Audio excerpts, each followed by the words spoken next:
Good morning, ladies and gentlemen. Welcome back to day 2 of the Technoheat Plant Services Champion of Champions event, brought to you by us, the Short Map Players Tour. Mitchell is with me.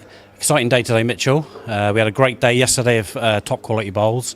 Expect the same today. What are your thoughts on what's going to happen today?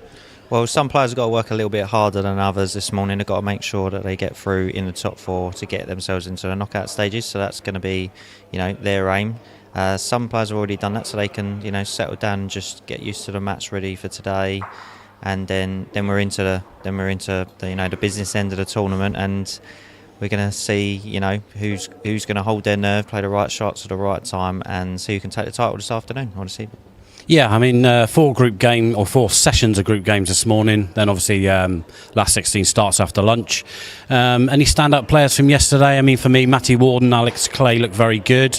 Obviously, we talked last night about the game between Matty and Mark Beattie. Cracking game that was. Anybody else you got your eye on? Well, I think there's been some good performances from players that not necessarily surprises, but we weren't anticipating them doing as well, but they have done. So you've got Sam Harvey's put himself in a good position this morning. Rob Martin as well is in with a good chance. And so is James Bucknell as well in his group. That's going to go either way. So there's a lot to play for. A few of those players have played really well, put themselves in good positions. They've just got to get the job done and get themselves over the line in the top 4. Yeah, for sure. I mean, we've got 4 good games that we've selected for the show mat this morning. Obviously, that game later on between Mark and Ben's likely to be key. Only, obviously, 6 players in that group. So we should have some good games for sure. But yeah, we'll see what happens. Looking forward to it. Definitely. It's going to be a really good day. Yeah, okay. So we've got some great bowls coming up for you today. Our first game on the show map this morning is a Group A clash between Belgium's Jonathan Payne and multiple SMPT champion from Ireland, Gary McNab. I think the players are ready. We'll hand you over to commentary now and join Craig Burgess. Thank you, Simon. Looking forward to a good day here, as Simon and Mitchell have said. First game up, Group A. Gary McNab and Jonathan Payne. So it should be a good match this. In terms of the standings for the group at the moment, this is a must-win game for Gary. He did lose a couple of games yesterday. So Jonathan is in front of him on points. He's won 3 of his matches. Stands on 9 points, and Gary's on 6 points with 2 wins. So this is definitely a must-win game for the man from Ireland. So it's Jonathan to get us underway. Playing with the yellow bowls, blue stickers. And again, a great day yesterday. Some great feedback from those watching the streams, and so just hope for another good day today. As we see a great start from both players here. Both players have had a chance to have a practice on the mat beforehand.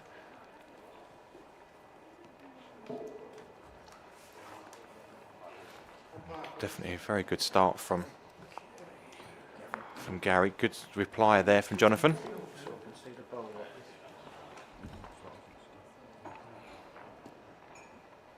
You'll see Gary's got a very good stance on the mat. It's good here. Yeah, that's good. That's really good. Pushed his own toucher right behind the jack.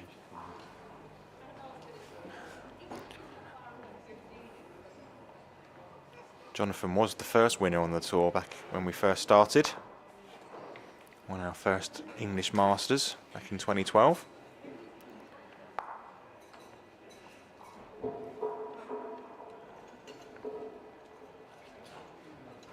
Good from Gary here, very good weight. Yes, that's really good. Perfect start to this first end from Gary. Jonathan needs to be up with this one. Could be in a bit of trouble if he doesn't reach.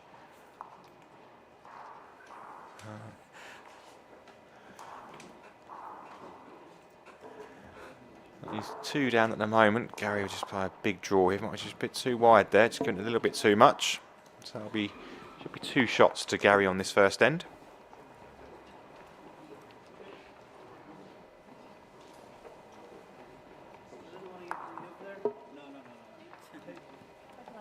You can see Gary's got his business face on this morning. He's really colourful character, Gary, but you can see he's got his very serious face on this morning. knows he's got to win this one.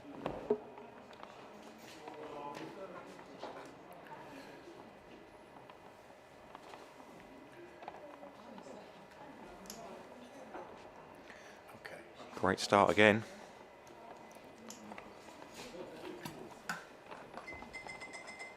Jonathan's known for playing some running bowls and getting some great results. So if he's in trouble, he will look to play the big bowl. Looks like Gary's going for the jack with this one here. Yep, reaching through, it's close. He's got it absolutely perfect. Yeah.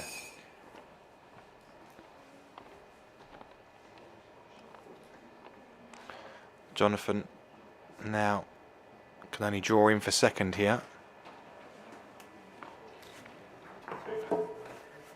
Just looking for his own bowl up. He's his toucher, but I don't think he can get shot with that toucher realistically.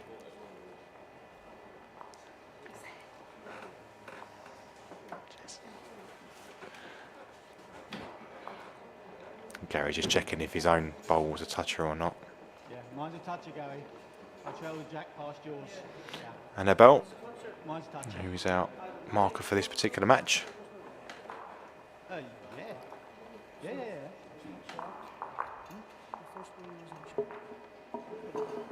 Wasn't Gary's first bowl a toucher? Was it not? I thought it might have been, but I'm not 100% sure. Gary's just checking to make sure if Jonathan's was a toucher. He's now going to try and draw and try and beat that bowl, make it harder for Jonathan. That's very good. Jonathan to get his toucher in. As I said, I don't think Jonathan can realistically get shot with that bowl, so I think he's just got to concentrate on getting a good second in here. Doesn't want to be losing another two. Gary will just be drawing in again. Another bowl to put a bit of pressure on.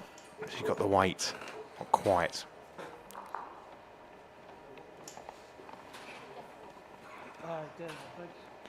Right, Jonathan knows he needs to get in there with this one, get a good second. I think he might be just a bit too wide here. Yeah, just a bit, so that'll be 2 shots to Gary.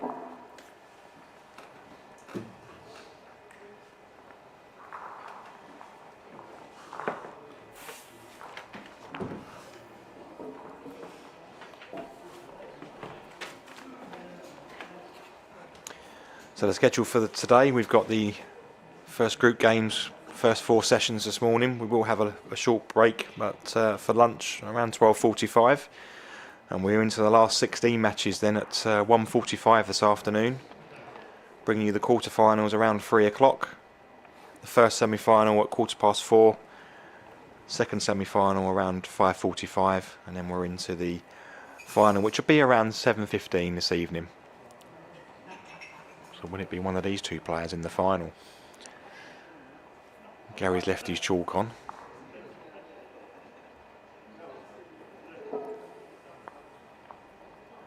Better start from Jonathan. See, as soon as your opposition doesn't play a good first lead bowl, it's important that you put the pressure on. Gary's already 4 up on this particular match. You can tell he's really up for this match. Oh, that's a great start as well. Great second bowl there. Jonathan's got quite an unorthodox delivery, but it's certainly served him well over the years. Winning back-to-back World Council singles titles as well.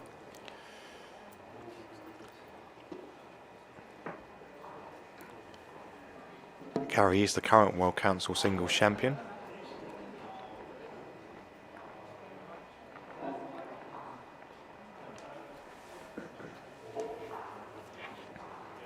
See Gary just reaching through on this backhand, playing it for a nice weight. Yeah, guaranteed to take one away. Yeah, Jonathan was originally from England, moved to Belgium university years, and Has stayed there ever since, so plays under the Belgian flag. And his son Dimitri is also in this tournament, so Dimitri winning the Irish Open to qualify for this event. It's a few years back now, but I think he was the first player from outside of Ireland to win one of our events in Ireland. No mean feat. Remember that final against Andrew Morrison.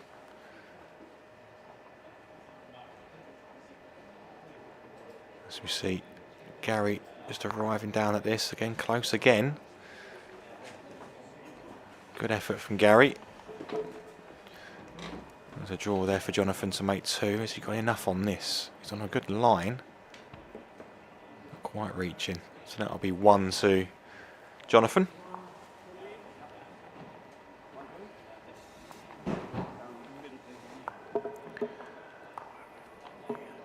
Jonathan will be happy now he's on that scoreboard. Get himself into this game now.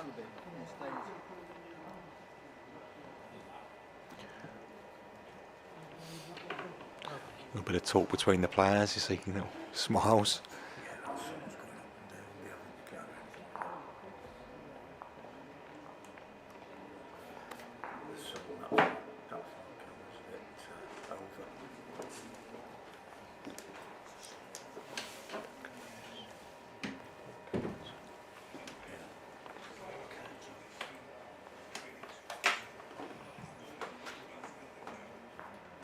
Great start from Gary. There's only been one end so far where he's not led off with the first bowl and got it absolutely perfect. Watch Jonathan. Didn't think Jonathan liked that one. It bent a lot more than he thought it was going to, I think. So I think any opportunity, both of these players will be looking to try and be aggressive.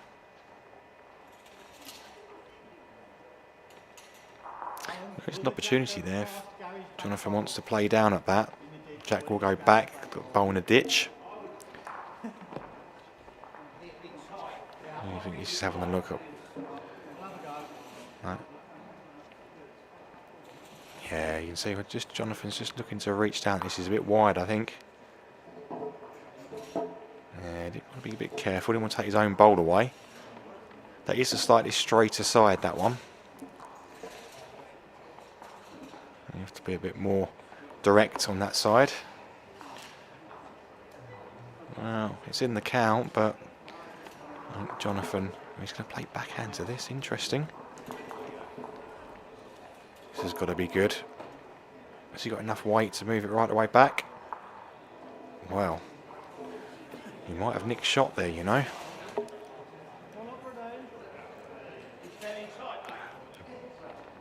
Yeah, if he could well be. The problem is here, Gary takes that bowl away, it could be 4. So, Gary's playing it on the backhand. It will swoop down.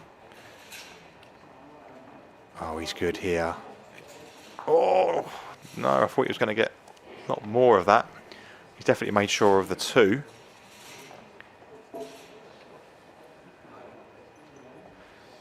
Two shots.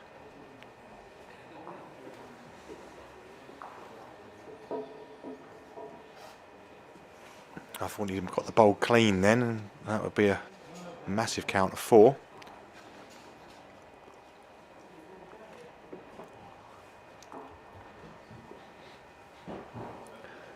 But again, a good end from Gary there. In control of that end, really, all the way through. And Thomas now are marking this match.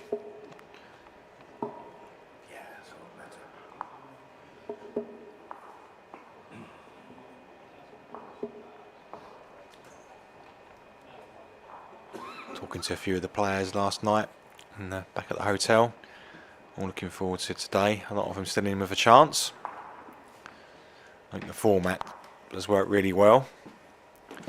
It's given them all an opportunity to still come into day 2 knowing what they need to do. And Gary was one of those players, knowing that he had to win this first game this morning, give himself an opportunity.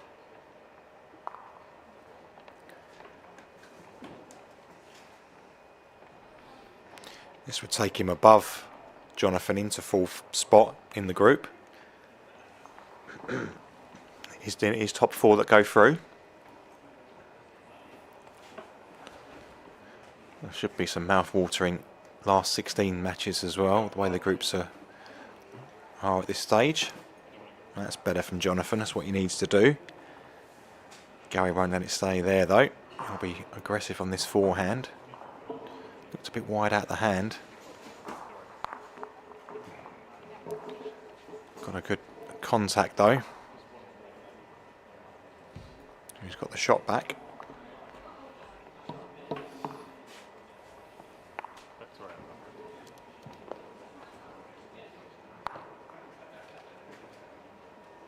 It's okay from Jonathan.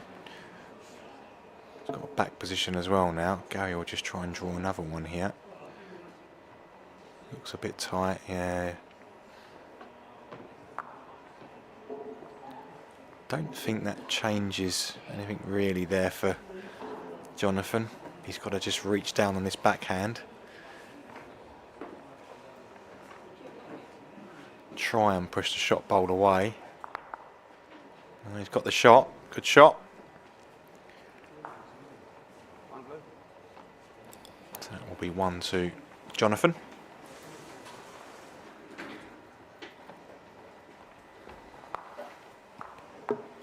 Still very much in this match.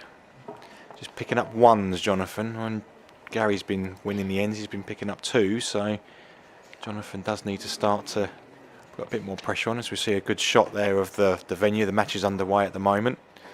Really good venue here at Evero. If ever you're in the area, you'll get a chance to come, have a look.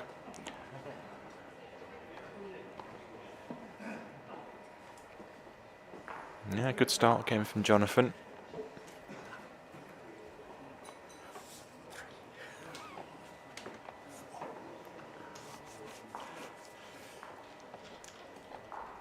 Even better reply from Gary.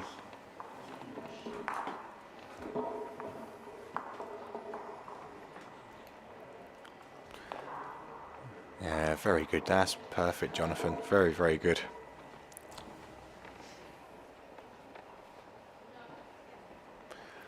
Gary's just coming to have a look. Players can come and have a look at any point. We don't have any issue with that. It's always better for the players to know what shot they want to play.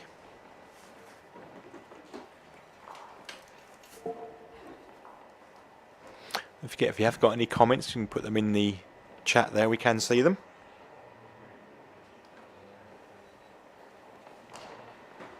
Let us know where you're watching from.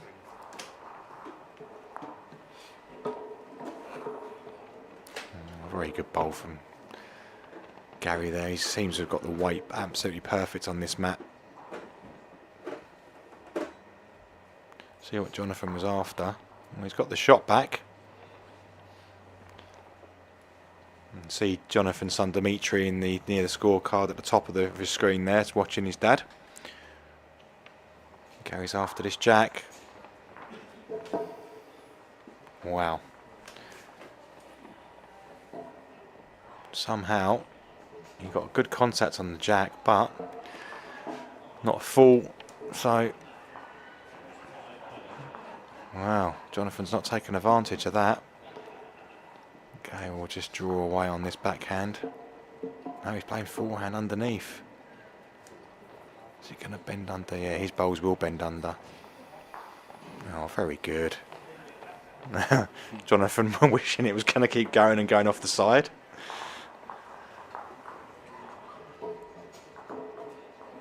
And that's where I think as well, having the bowls that bend just suits so much better on these mats. As we can see, Alex Clay bowling there on mat 1. It's up against Joel Hager. Alex had a fairly good day yesterday. And on mat 3, Jack Pye up against Steve Proctor.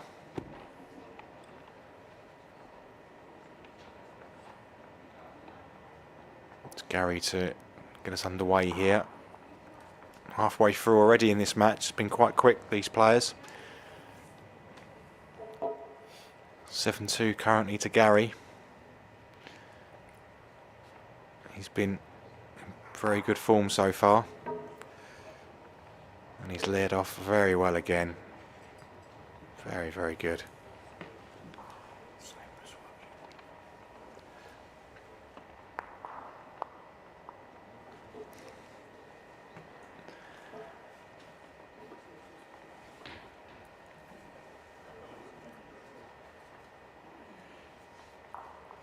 Great again from Gary here. Left a little bit of a gap there for Jonathan.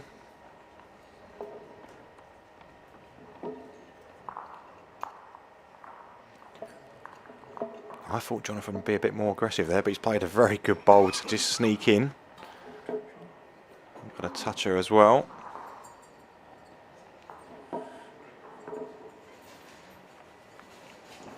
See, we've got Kevin watching over in Cyprus. Hope the weather's a bit warmer than it is here. It's 3 degrees this morning when we woke up.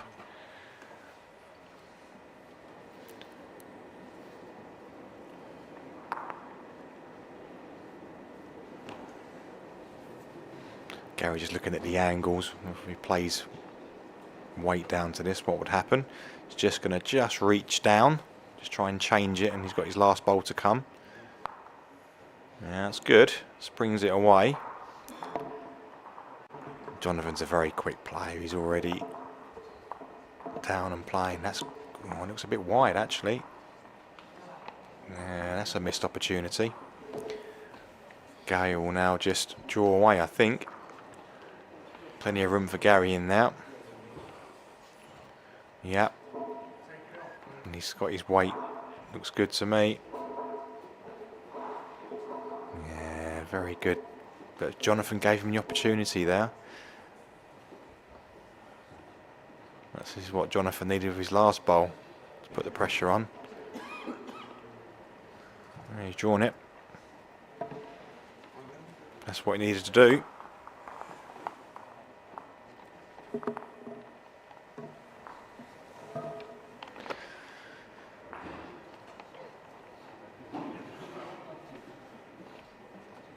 Right, 7-3 now. Jonathan needs to winning a few ends in a row here and start picking up more than ones. Gary's giving him nothing at the moment.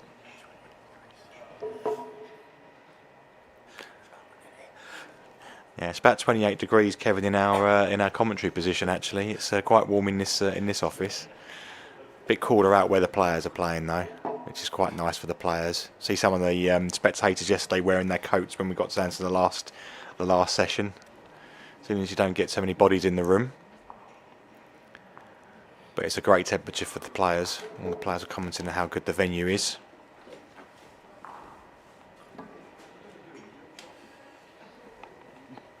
Gary's just wiping all the chalk he's got on these bowls off.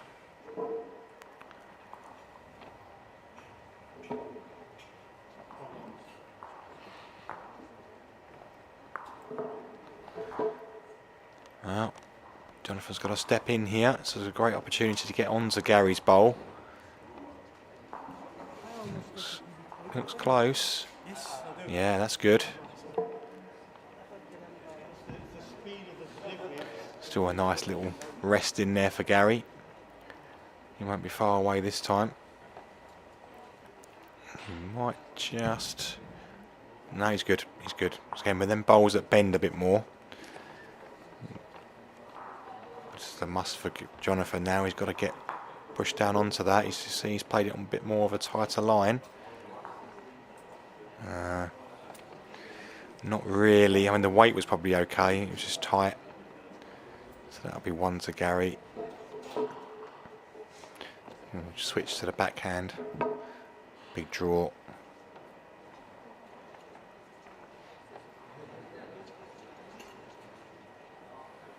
Yeah, that should be 2.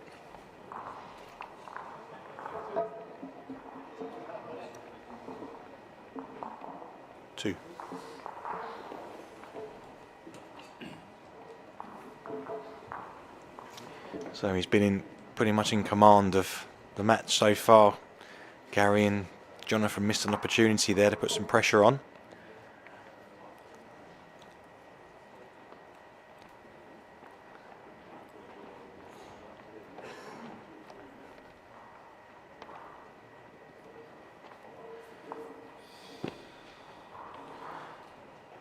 It's quite an unusual sight. Gary McNab doing his scorecard. It's not known for not doing his scorecards. We made a point that the players needed to do it this weekend.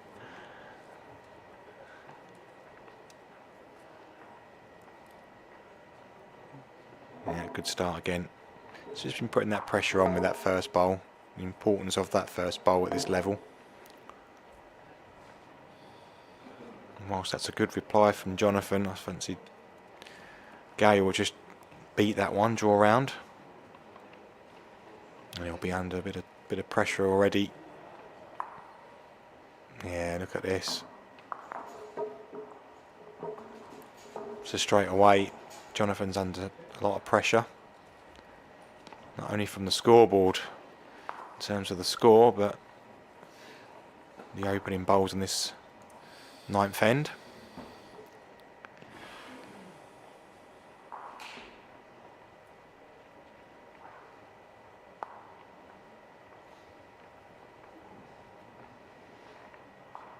Yeah, very good from Gary. I think he was a bit disappointed the way he played on the show mat yesterday. It was a tough game against Alex. Always going to be difficult. Alex took his chances, but Gary's determined today.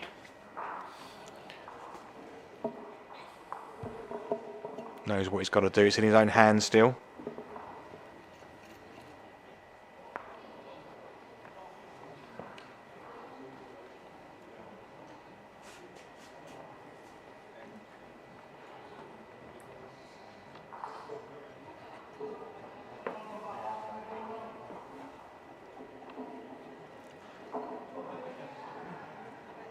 It's a rare missed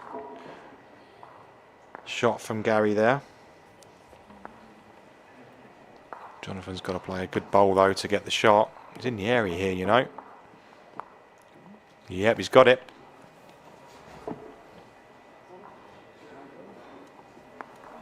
But Gary's only let him have ones. I think Gary will be very happy. He's only conceded 4 shots so far. Been in control of this match.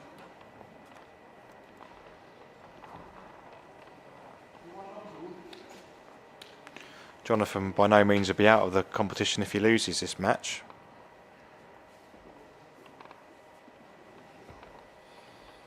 He's got Alex Clay though in his last game, so he's got the hardest 2 players possibly on paper. When Gary and Alex is his last 2. Alex is already through, top of the group, having won all 4 of his first matches, including one against Gary McNab. Great start again from Gary. So that's all I've seen Jonathan do is tap his appreciation with those first bowl from Gary on this match so far. Better reply here though, that's better.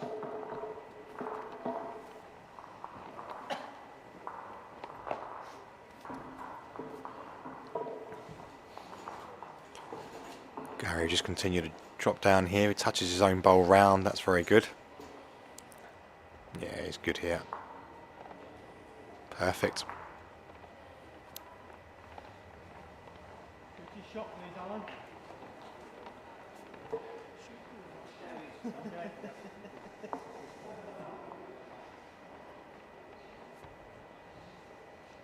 Slightly swingier side of the mat, this one.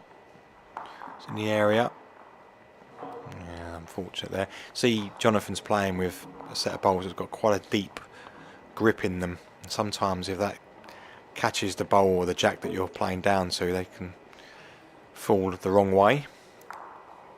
Gary's playing with Taylor Elites.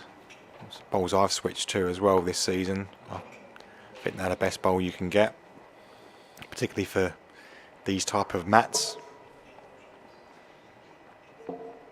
Nice swinging bowl. Plus they hold up very well when they touch something. Don't fall the wrong way, as we saw Jonathan's a couple of times in this match actually.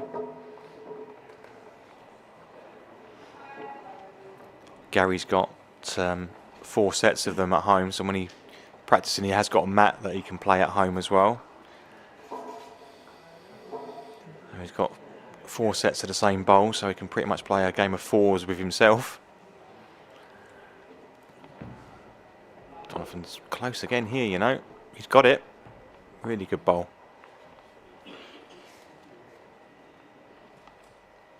Again, he's only holding one. Gary's just seeing, probably in some respect doesn't mind dropping one here. He's never looked likely dropping more than one so far in this match. But as the line approaches and we get towards the end of the match, there is some element of danger with that, what he's looking at there. He could get his own bowl and take his other bowl out as well. Yeah, that's probably the better shot, just to land down where his foot was there. Just touch the shot bowl, move the jack, squeeze it to his own. It's only just over the draw. It's the safest option anyway. Jonathan's not got much of a shot to try and make more than one here. No, he's playing it on the forehand though. Playing it for safe weight.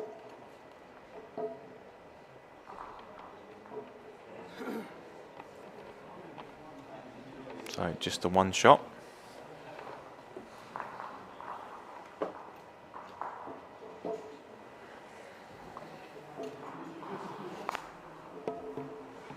That's been the difference really in this match.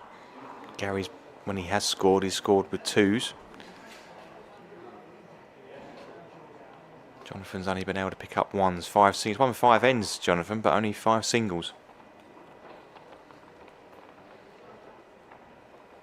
Needs to win these last 2 ends.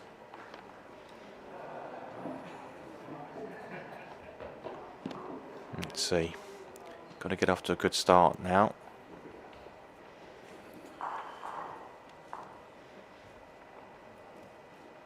Yeah, that's good. That's very good.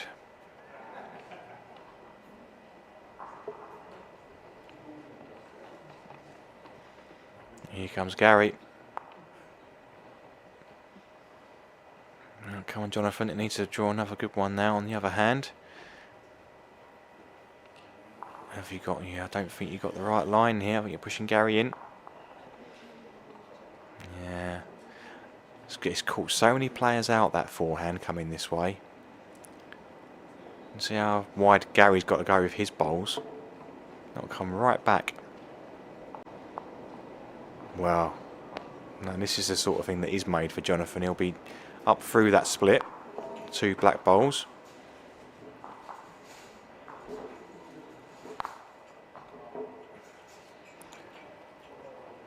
But even then, I didn't play it with enough weight for me, really. Gary's just going to try and get right round these. And he's doing that. This will drop right back.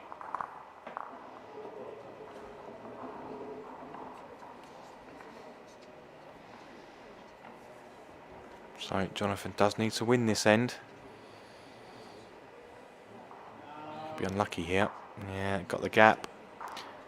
So that's going to be the wins of Gary here with an end to spare.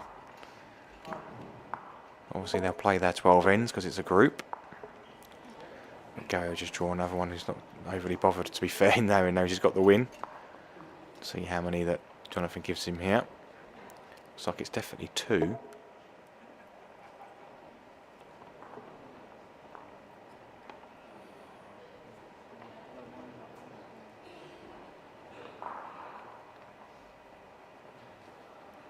Just see if it's any more than 2. I don't think Gary will be too worried, to be honest. They're going to get an umpire on this one. Yeah. In comes Dave to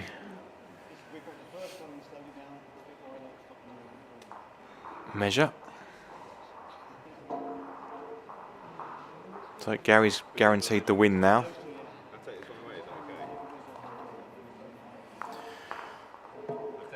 So that will be Gary jumping ahead of Jonathan. They're on the same points, but because of the head-to-head, it will be Gary who will go above him.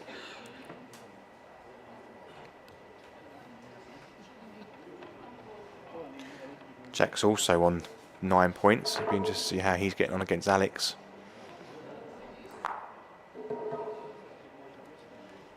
See that Jack is winning against Steve Proctor next to us, so Jack will be jumping up to 12 points.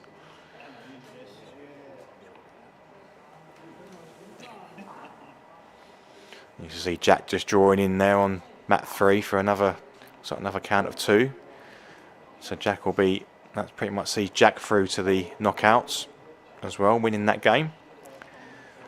It could be a shootout now between a few players.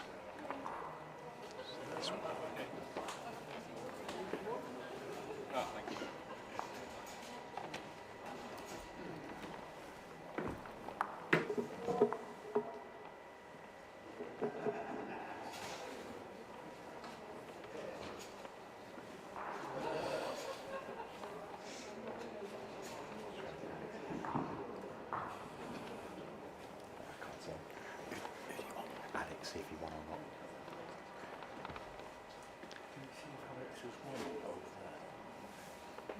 Just trying to see if Alex has won his match on mat 3.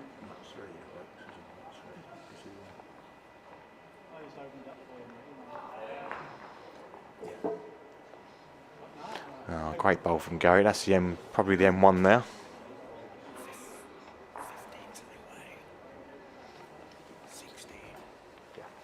So Alex did win. Alex did win against Joel Hager, so Alex staying in front in this group.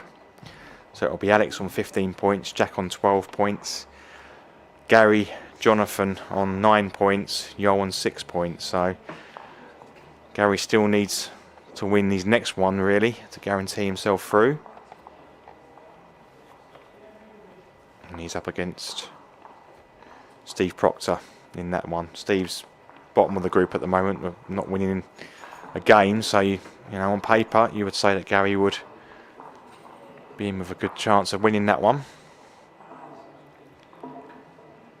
Jonathan's now in a bit of trouble in this group. You need to win one of these games against either Alex or Gary, preferably this one, and that would have seen him through, but that will be the game to Gary, and that's going to be a 4.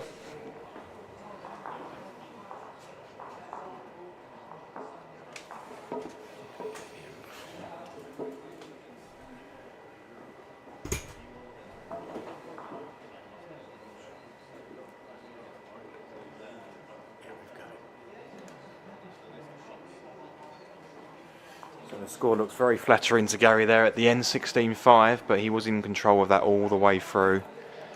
And it will be Gary now who'll jump ahead of Jonathan in this group. It's headed by Alex Clay at the top.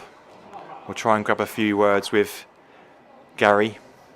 Mitchell's just going over to have a chat with them. We're just getting the scorecards signed there, as you can see. And we'll be with you in a few minutes with the interview. And we'll be back again after the interview with the next match here on the show, Matt. We'll be with you in a few minutes.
Okay, I'm joined by Jonathan Payne, who's just come off a 16-5 defeat to Gary McNab in Group A.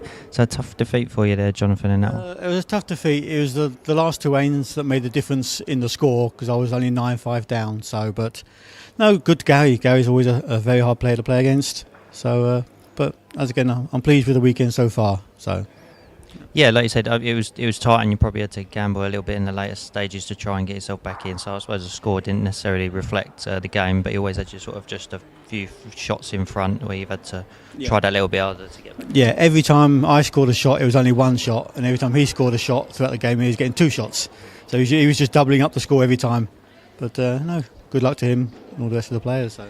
But I mean, for you though, you've had a good day yesterday and put yourself in a good position. And I think we were looking at it, you pretty much near enough guaranteed yourself through in the top four. So following other results, so that you must be pleased to near enough. Yeah, like I said, I did the job I had to do yesterday morning, beating the players at my level, and then hoping for a result this morning, which I've got because I just saw that Joel has lost to Alex.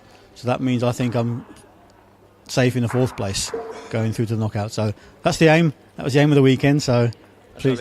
If I'd have said I'd give you'd be going straight through to the last 16 at this stage, you would have probably took me hand on. I would have bitten your hand off for that. I really would. Yeah. No, looking at the group when we saw the draw, I thought it'll be fighting even for fifth place because I thought I've never beaten James Trott. Not in all SMBD history. I've never beaten him. So it was a nice one to beat him in this tournament. So when I needed it.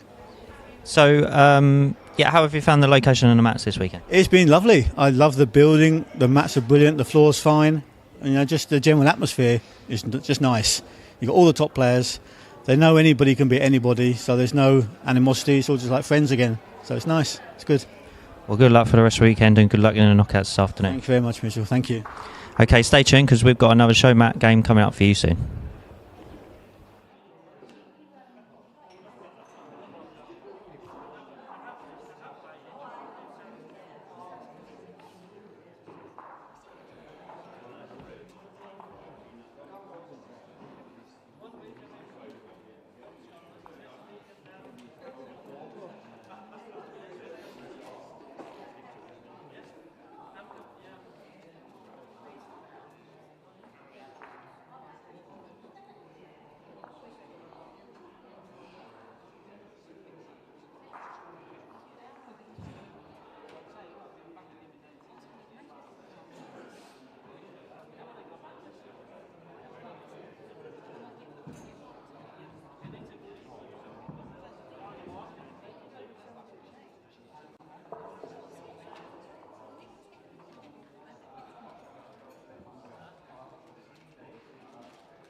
McNab Plant Service is a business specifically designed to carry out commercial heating servicing, installations and maintenance on your heating plant. Our team of multi-skilled and qualified engineers can address all matters when working on plants such as boilers, burners, warm air heaters, air conditioning, air handling units, pumps, wall heaters and radiators. We can also carry out Legionella risk assessments, storage tank cleaning and chlorination, and can offer services for building management systems. TPS are available 24 hours a day, so we can respond to any breakdowns day or night. We also offer service contracts to all different types of customers that include hotels, factories, offices, schools, colleges, warehouses and car showrooms.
welcome to Etherow Indoor Bowling Centre, where the spirit of bowling comes alive set amidst the serene beauty of Broadbottom.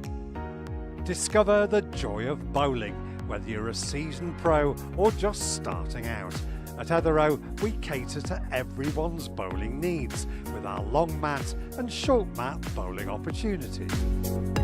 From competitive leagues to casual social gatherings, there's something for everyone here. Whether you're seeking the thrill of competition or simply looking for a friendly game with friends, Etherow Indoor Bowling Centre is the place to be. Conveniently located next to Broadbottom train station and with ample parking for our members, getting here is a breeze. Simply bring your indoor shoes and we'll take care of the rest. To book your spot, give us a call on 01457 763 165 or drop us an email at contact@etherow-ibc.co.uk. Don't miss out on the bowling experience of a lifetime. Or join one of our competitive leagues and experience the thrill of victory as you bowl alongside your team. With leagues running throughout the week, there's always an opportunity to showcase your skills and have a blast. Experience the strategic depth of short mat bowling on our brand new 45-foot mats. Perfect for players of all ages and skill levels, short mat bowling adds an exciting twist to the game.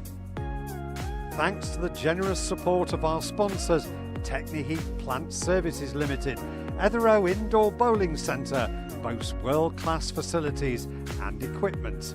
Whether you're honing your skills or competing in national competitions, you'll find everything you need right here. But the fun doesn't stop there. From social evenings to coaching sessions and merit competitions, there's always something happening at Etherow Indoor Bowling Centre. Join us and become part of our vibrant bowling community today. Discover the joy of bowling at Etherow Indoor Bowling Centre. Your bowling adventure awaits. Contact us today to book your bowling experience.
Okay, off and running here on the next session here. The Champion of Champions. This is a Scotland versus England encounter. Lawrence Moffett and Alistair McCrae. And in terms of the group table for this particular match, Lawrence currently sitting in third position on 4 points. Alistair in fifth, also on 4 points. So, again, must-win game for both of these players. We'll just wait for the players to get themselves ready. You can see Peter Roberts on mat 1's already off and running in his match. He's playing Cecil Dillon. I'll say great venue. Great venue here at Etherow. You can see a great shot here. Matt's in action. It's Lawrence that gets underway here, playing with the orange bowls and the blue stickers. And again, really good start from Lawrence here. Alistair playing with the red stickers, blue bowls.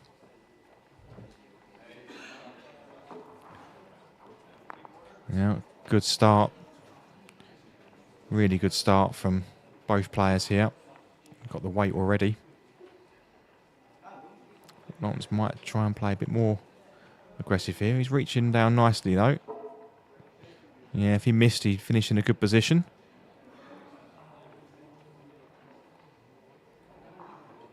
Alistair has won on the tour this season. He's won the first event of this season, the UK Open.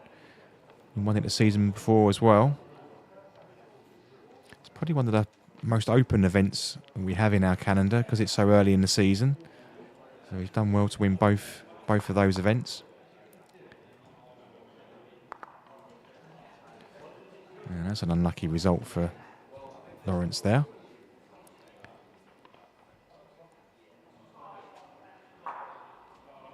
Probably 2 down now. Alistair will be looking to make it 3.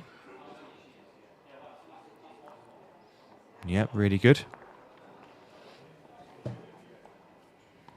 Might only be the 2. But a bit of pressure on this last bowl now for Lawrence on this first end. Got to be a bit careful. He has got an option to run the jack through, but if he misses that... Oh, that's got to be tight. Wow. I can see what he was after. He was making sure he was inside, try and use any of Alistair's bowls to run down on. Yeah, you can tell, not happy with that one. Alistair just draw away here. Is that nice and wide? Has he got the weight?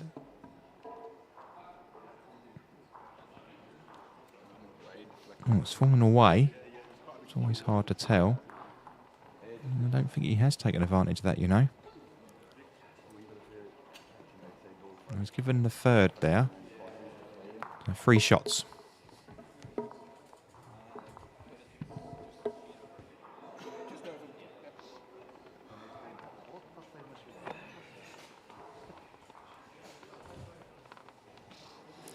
So 3 shots to Alistair on the first end. Good start for Alistair there.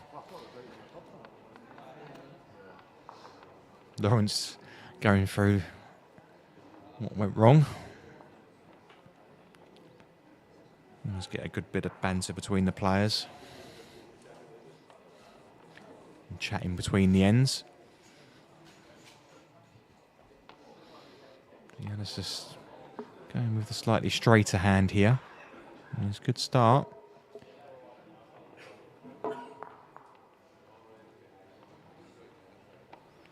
Lawrence on the swingier side. That should bend under with his bowls. He's playing with Taylor Blaze. They do bend fairly well.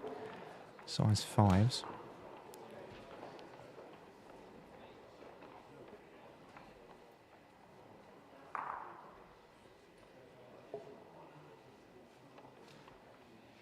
Nice reach there from Alistair. That's good.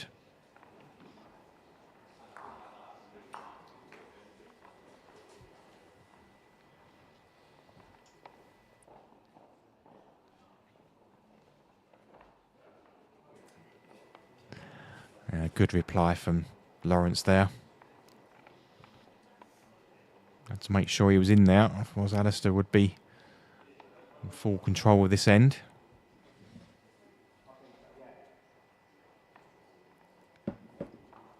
Alistair reaching through here is good if he gets a clean run. Yeah, he's got it.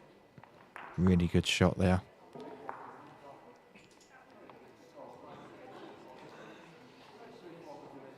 This is probably one of the most open groups that we've got in the tournament so far. They're only a group of 6 as well, so one less game, one less person in the group. As we see Lawrence coming in for shot there. Alistair's got a little trail on the forehand to make 3. He's on the slightly straighter side, but that shouldn't matter. So should fancy his bowls will bend down to that. It's all about the weight. just got to navigate the front bowl. It's in the area of this. Just the weight's not quite got the weight. Wasn't quite reaching there. And the line was very good. No, just got to be a little bit careful here. Can probably just play a big draw on the forehand if he wants to.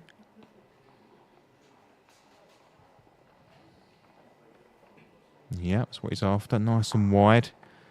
Good weight. The drop back to pick up two is good here. Yep, very good. Perfect.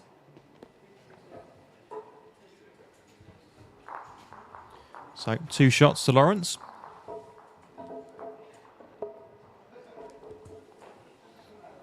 And a good reply after that first end.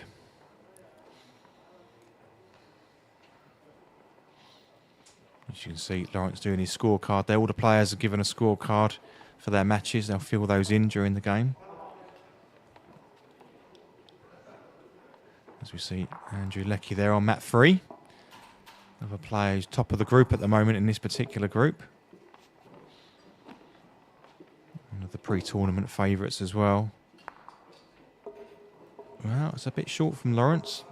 Alistair's got to take advantage. And slightly straighter side again. He's good here.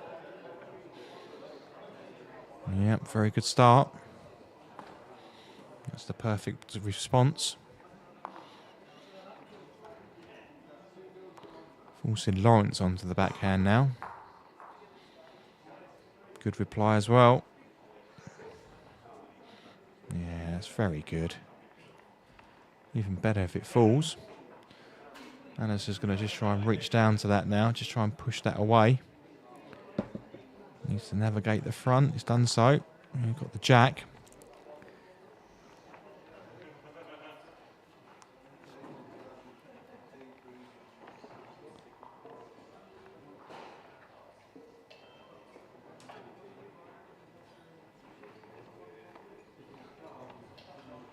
See what Lawrence plays here. He's got a couple of options.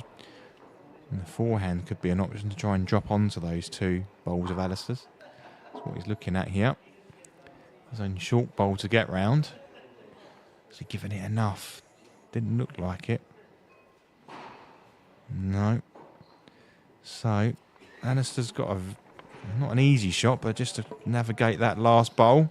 Get round that. Push Lawrence's bowl away, set for 3. It's there. It's got to be played with perfect weight though. So it is the slightly straighter side of the mat. You can see Alistair lining that up. Just trying to find his line there. Here it comes. It's a bit wide. And probably just over the weight really as well.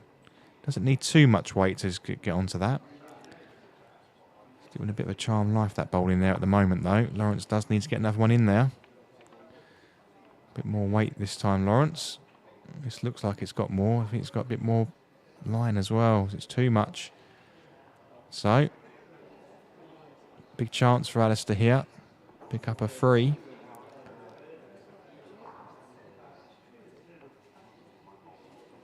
This looks like a better line. Has he got enough to get round the front? If he has, he's got it. He's got it. Yeah. There we go. 3 shots.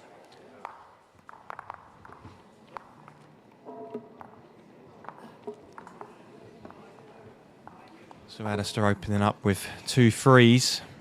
Lawrence be disappointed there. Didn't get another bowl in the head. 2 opportunities to do so. And you can't give any of these players a chance to pick up a shot like that.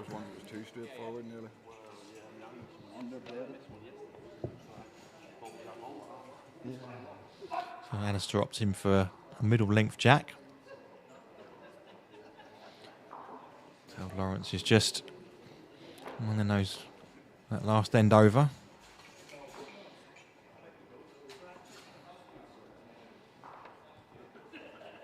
As we see the ball coming in, look at that, perfect start from Alistair, front toucher. Lawrence just asking how far the bowl's off the jack.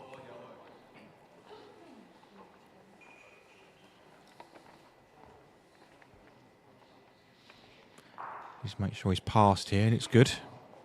Yep, that's good. Good reply. And that's just going to switch hands now. And this swingy backhand coming this way. Got that bowl coming right back now. Whilst it looks good because it's close, it's given Lawrence a nice opportunity to arrive down at this. Probably will play it on the backhand. Oh, he's playing forehand at it. Okay. Just hangs a little bit on that side. Yeah. I thought the backhand was probably a better option to just try and land on the 2 bowls. Let's see. Hannes has got to try and change it now. Just play over the weight. Well. Don't know. Is he giving that away? If we go into the overhead and let's have a look. It's tight. It's definitely brought Lawrence's bowl into play. There's definitely more room there as well for Lawrence now. It will just be a draw, I suspect. See what Lawrence plays here. Just going to draw down on this forehand, get round the front bowls. It's all about your weight now. His line's pretty good. Has he got the weight? Not quite.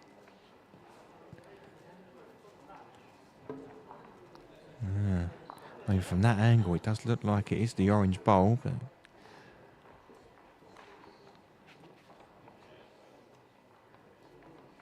we'll see by how positive Alistair plays this here.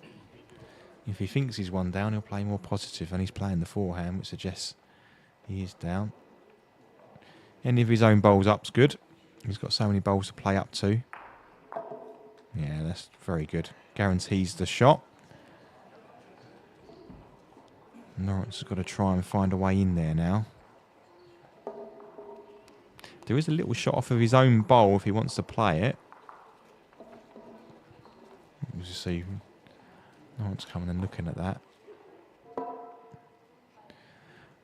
The danger he's got is he's pushing all of Alistair's bowls up, so he could drop more than one here if he gets this wrong.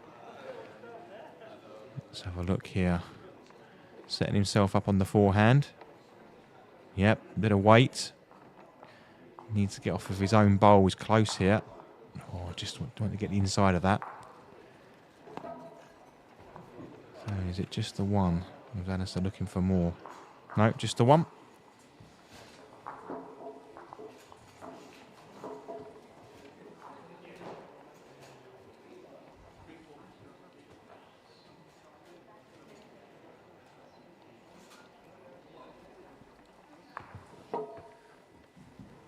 So just stretching out his lead a little bit there. 7-2 now. For N4 ends played. N5 coming up.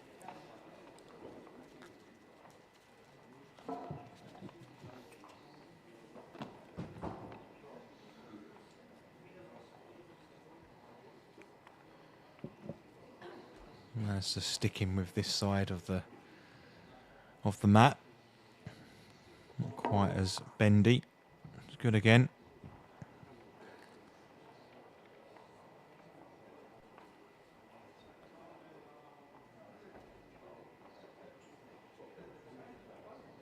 Good response from Lawrence. Yeah, very good.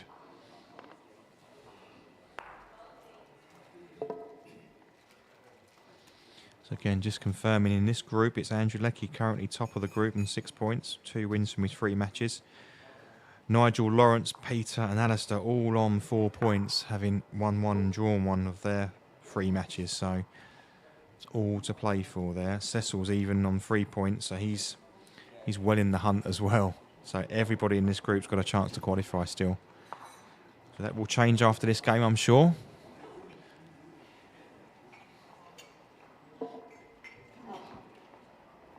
But it's probably the most wide open group that we've got, and I can see that Nigel is 2-4 down against Andrew Leckie on the next mat to us there. Good, as we see a good bowl from Alistair coming in.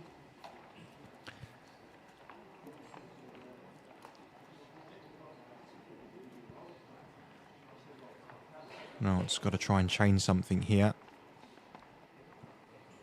Alistair has definitely been the more consistent player so far. Picking up 2 threes.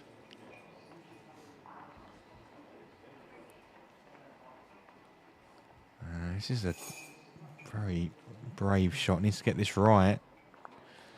Don't know if that's what he was after or he was trying to get round that. Could still be 2 down.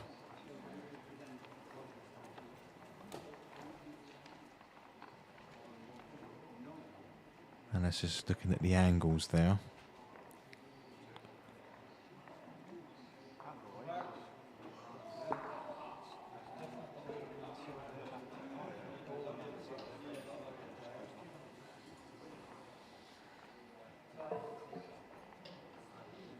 Playing it nice and wide. He's trying to put something in the front here to... Well, don't know. I don't know if that's going to... I think Lawrence can still reach down that backhand for his own bowl.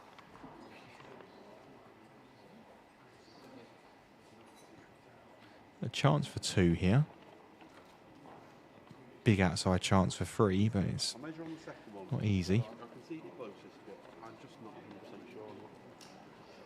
Good weight down to this. He might just be holding off here. Yeah. And that hand just doesn't allow you to go wide. Is it 1 or 2?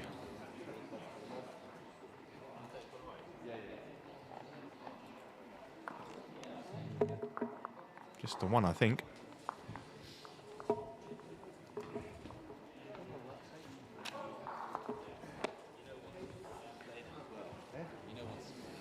Just the 1 for Alistair, but again, it's just stretching him out even further. 8-2 now.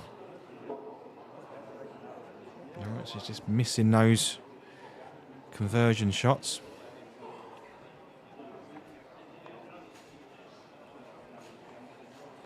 And all the mats you can see in front of you here, mat 1, 2 and 3. This is this particular group.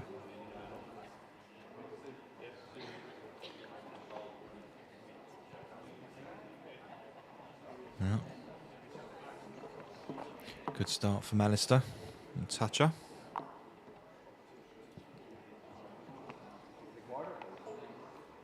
Will Lawrence try and change something? I think he needs to try to. He's 6 down on the scoreboard at the moment. He's got to try and do something different. Alistair's just beating him to it at the moment.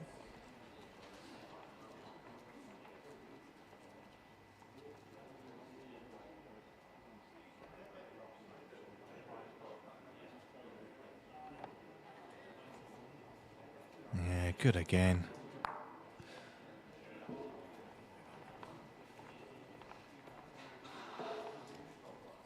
Let's see.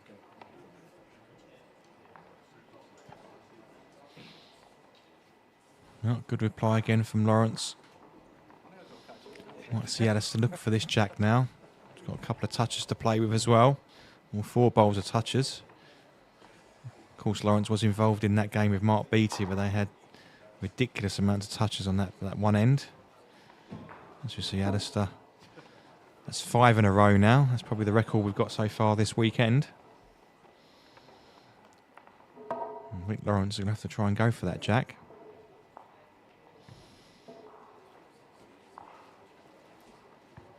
So yeah, all 5 bowls of touches.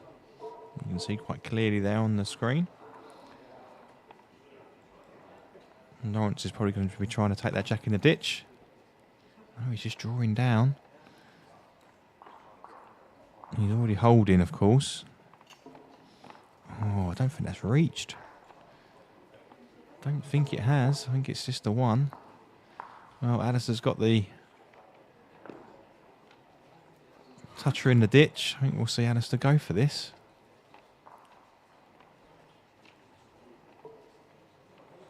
Don't think he'll try and draw it. Oh, he's playing it confidently. This will drop back now. It might just drop back too much. It has.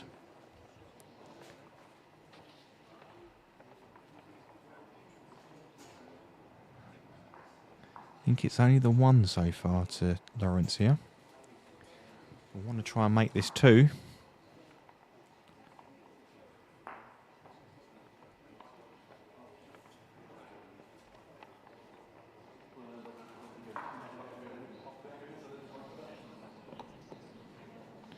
Has he got the weight? Oh, let's push that one up. Probably done enough to push that in for 2. That's good.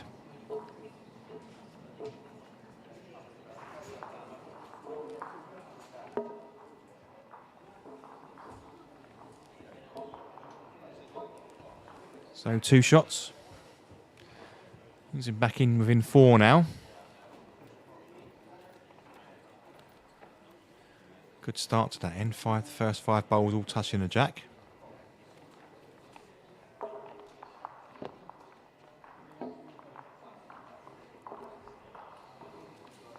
Lawrence opting for the quarter short jack. Good start.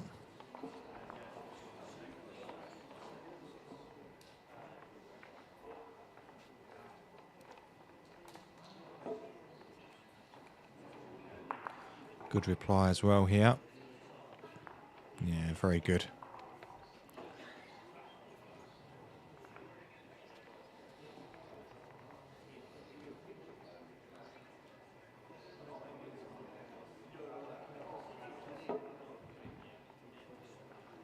Lawrence will want to try and build on that last end. He needs to try and win this end as well. Get himself right back into this.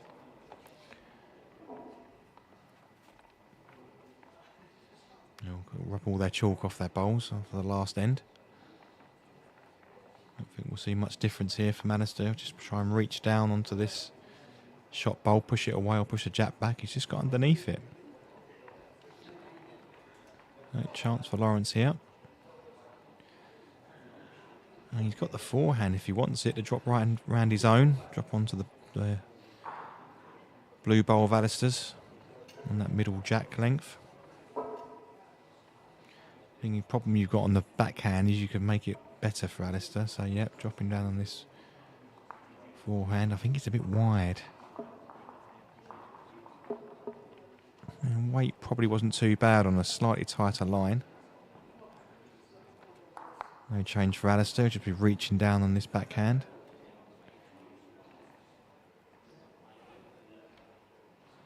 That's good. If it drops in, it's even better. Yeah, could have even taken it. That's where Lawrence wanted to be, really.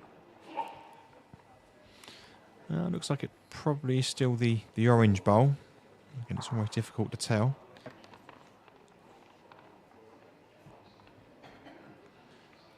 Let's see what Lawrence is saying. You get an idea by what shot Lawrence plays here. Just playing backhand, just trying to drop down. Might just be a bit quick. Yeah. Oh, what's Alistair just seeing who's holding? An opportunity for him, I think, just to play that backhand still. Should I peel that orange bowl away?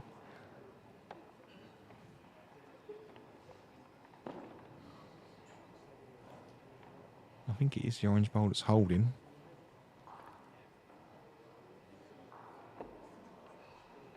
Yep, playing it tight on the backhand here. See his foot still aligned. Yeah, he's reaching through this. Is he going to get back to it? He's not. He's taking his own out. That guarantees it's definitely the one to Lawrence.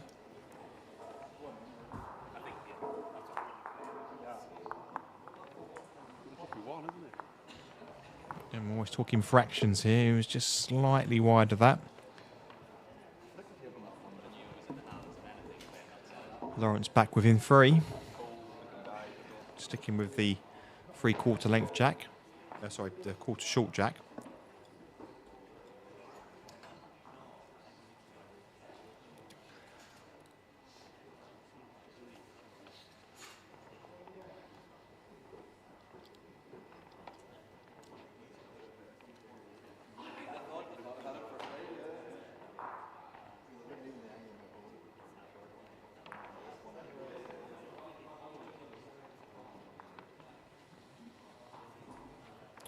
Good start. Alistair needs to try and reach down to that. He's good here. He's changed it.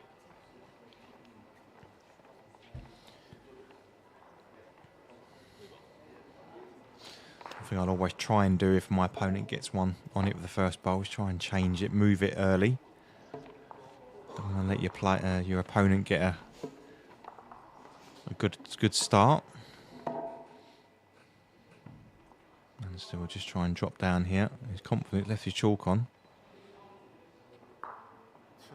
Wow, chance here for Lawrence. You can just reach down, just move that jack. He's got to stick with the forehand. Yeah. That's good here. That's good. Got a really good position setting up here. Lawrence has got to be a little bit careful. I'd almost say backhand drawing, so the bowl at Lawrence just pushed back, but that's okay from Alistair. It's good, but all the back positions against him now, and this is where Lawrence can play a big conversion shot here. Just move that jack back, especially now that bowl's sat down. Any movement on that jack back, he's in a bit of trouble here.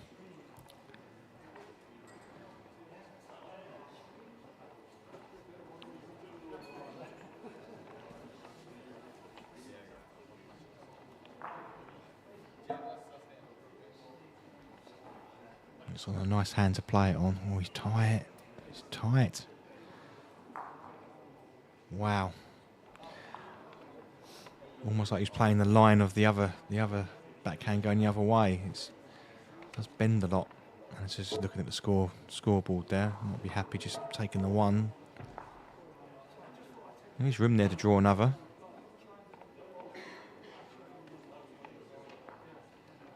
Yeah, playing it on the safer backhand here. Yeah, out on a nice wide line. Just let the bowl do the work here. And weight comes off. I don't think he's pushed through it though. That'll just be the one.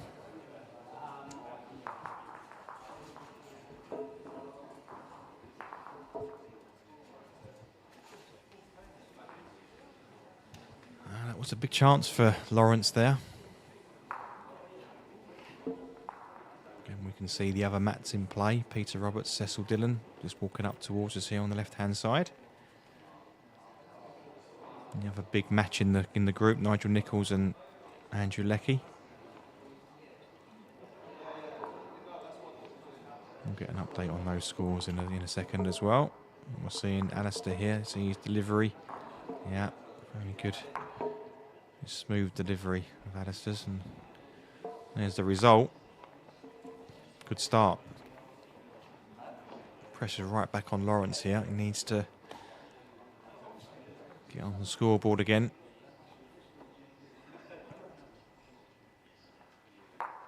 Not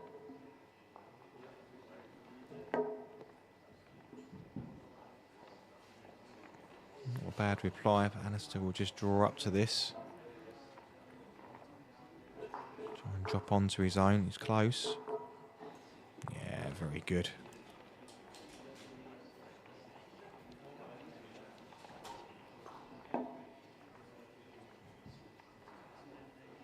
Forced Lawrence to play a bit more weight now. He's got his own bowl first. Good effort. But, yeah, not a good result really.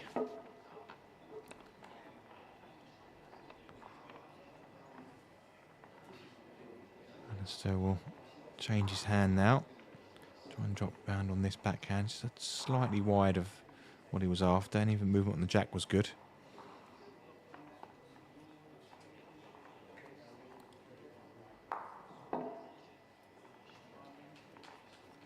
Lawrence needs to make sure he's in that little pack of bowls. He's short of it though.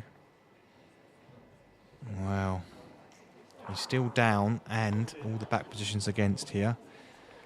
I don't think Alistair will play too aggressive at this. If he was down, he would. If he was 9-5 down on the scoreboard. But in fact, he's 4 up, holding shot. I think he'll just be happy to draw another one in here.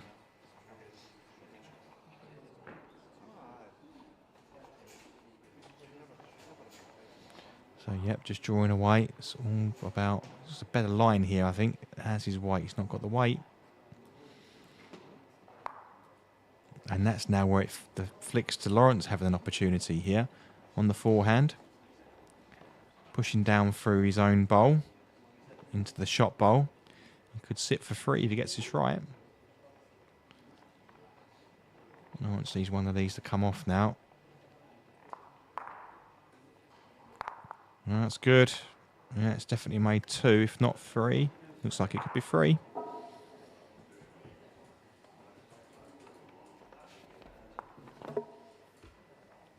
Might be an umpire looking at this, but don't know. Yeah, umpire coming in.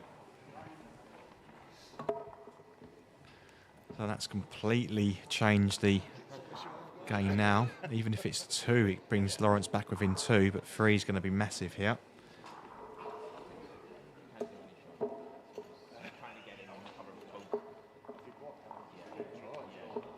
So Dave Almond will measure this. It's hard to tell from where we are.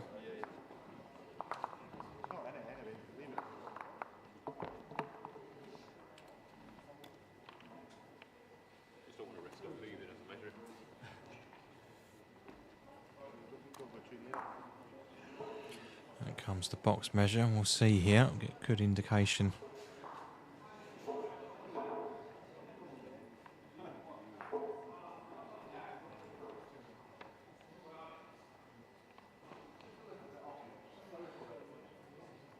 Yeah, looks like orange bowl to me. Yep, so 3 shots. Big end for Lawrence.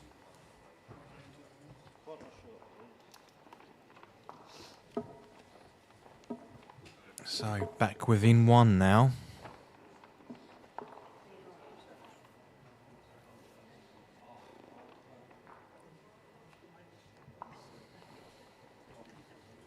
Lawrence sticking with this just off the short length jack. Not quite a quarter actually, so he's very particular where Lawrence likes the jack to be put.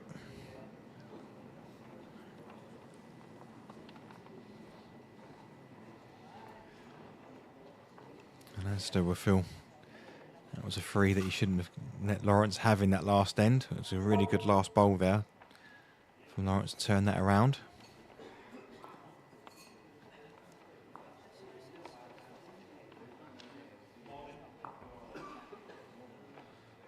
And straight away, Lawrence is putting the pressure on.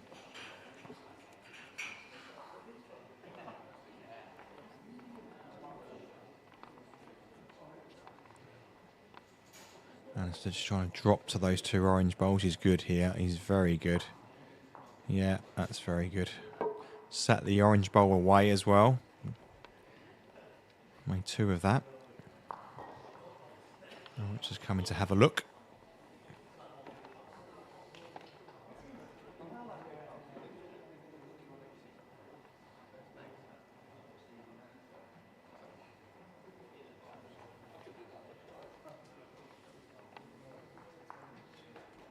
Lawrence is on the backhand here.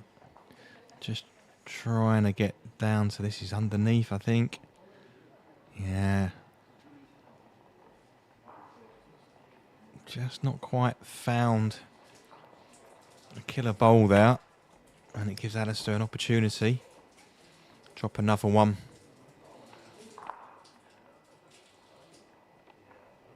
Yeah, he's looking like he's playing to almost force this here. He's stand out a little bit. Yeah, he's reaching through. Any jack movement's good. Yeah, that's very good. Takes it away from all of Lawrence's bowls. He's holding a good 2. And 1 more bowl of Lawrence's to come.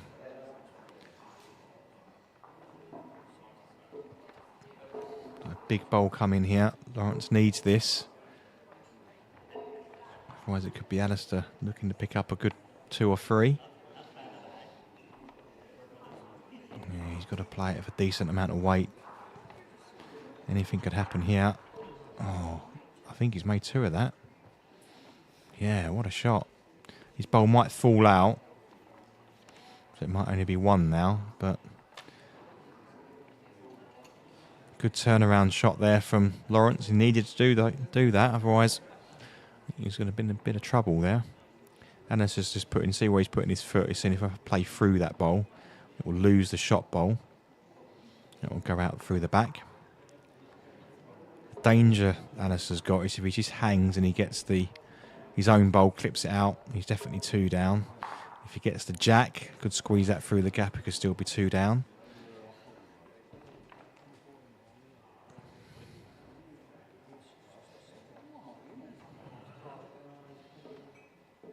It's almost better to maybe play that on the forehand. Just make sure contact onto that plant. Yeah, here we go. Playing it on the forehand. It's the safest side to play this on. He might be a bit wide, you know. Oh, it's definitely 2 now. Wow.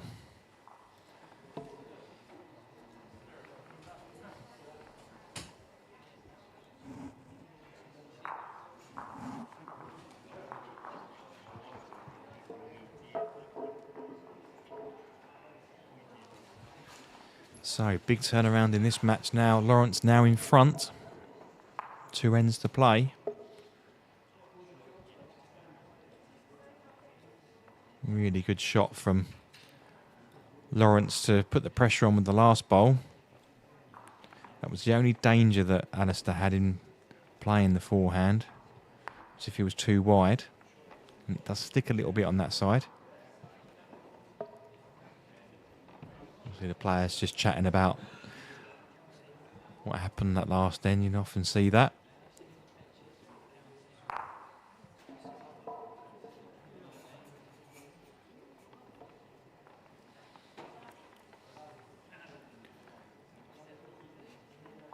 So that I can see that Andrew Leckie is 12-7 up against Nigel Nichols on mat 3. So that will put Andy, pretty much puts him through, I think, that result. It stays that way.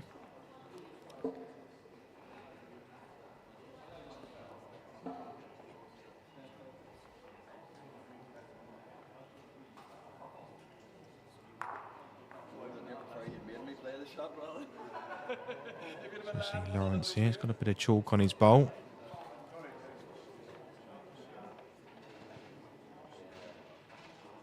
Kevin Almarco will just rub that off because it's not touched the jack. And Alistair really needs to win this end. And get a bit of a nail biter on the last end. Doesn't want to be losing this end, but the way it's standing, Lawrence is in a good position.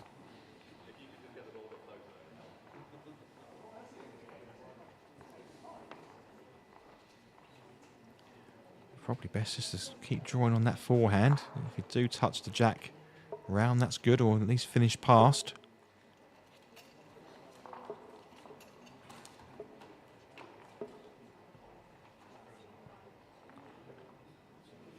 Yeah, it's good. Yeah, it was in for 3.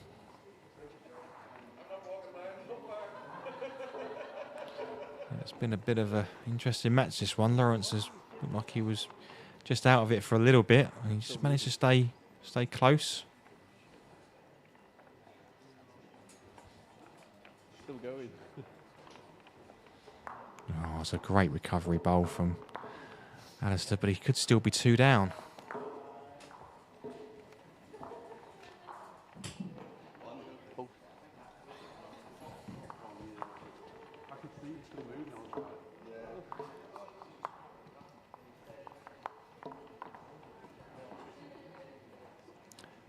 It's not really, I think it's just a big draw. Maybe you can either try and block the forehand off completely, or you can try and draw around on the backhand. Yeah, backhand's probably the best option here. It's a nice draw. You could get another one in here. That's finishing in a good home. So, a couple of options for Alistair, but I think really he's just got to try and drop down on the forehand, push onto the shot bowl, just take its place. So it looks like he's 2 down there by that angle.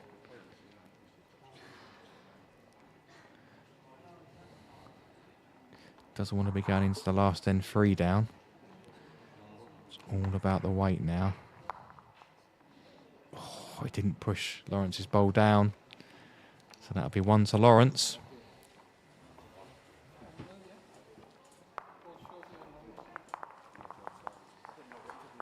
So Lawrence takes a 2-shot lead going into this final end.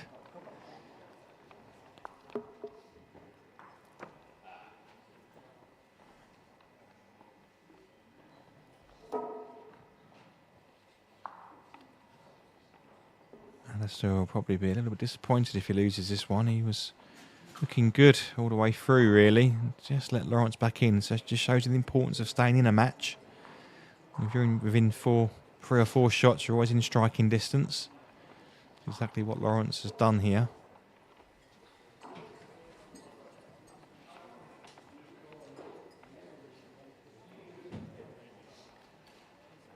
Yeah, good reply, good spot. Lawrence will be down, trying to get on top of that one. So you got enough. Looks good. Ugh. Yeah, not where he wanted to finish. Alistair will be right through this. It's the swingier side as well. Just reaching through this jack. He's been a bit unlucky there.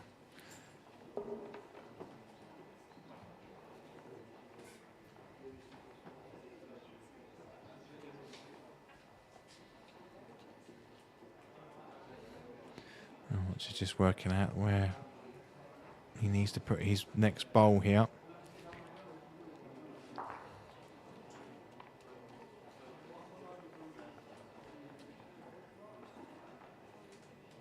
And he could try and draw down on this backhand, try and drop to Alistair's bowl. If he sits in between the 2 blue bowls, that's good as well. That's where the danger is at the moment, the jack going into that little area.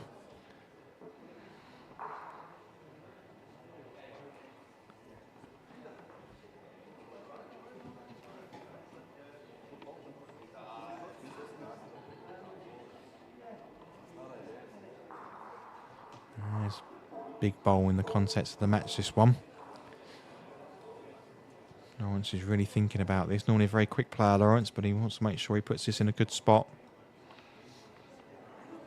Going on the forehand. As long as he's passed, he's good. Doesn't want to finish next to it like this. Yeah, I don't think that's where he would like to have finished. That gives Alistair a good opportunity now just to be positive on this forehand. Gives him a bit of an angle to get back to the jack as well.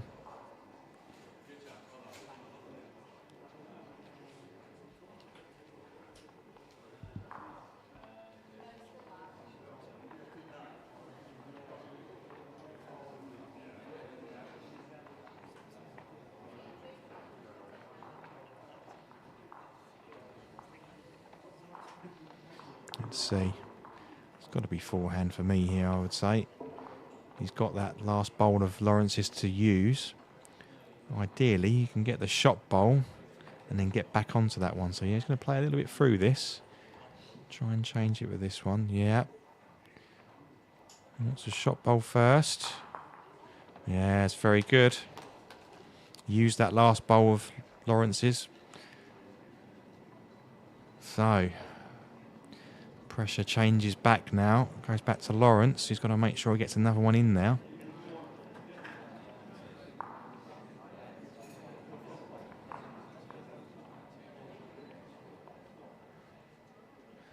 I mean, he'll drop down on the forehand underneath his own. The problem he's got no back position, so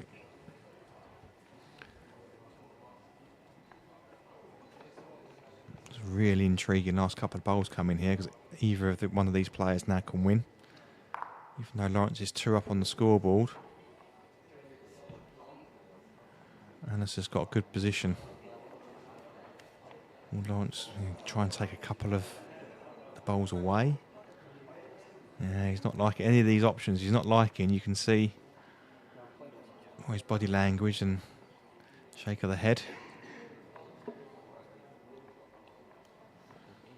Playing backhand, which probably means he's trying to play a little bit of weight. Just try and reach through. Yeah, he's trying to take away these 2 bowls. He's close. That's not ended well. The fact he took his own bowl through as well.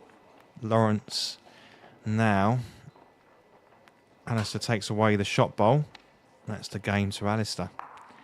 Don't know why Alistair's thinking hard about this one. It's just a take the orange bowl away. Stay for 3.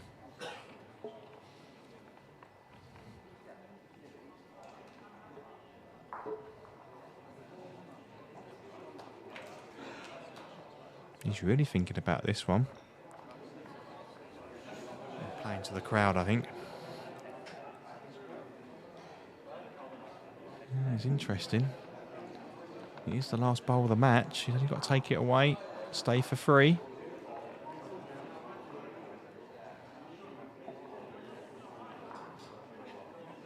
It's on the bendy side of the mat as well. So, for the win, Mr. McCrae.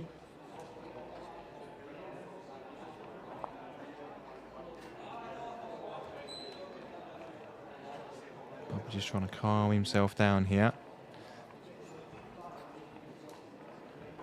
Here we go. Will he take this bowl out?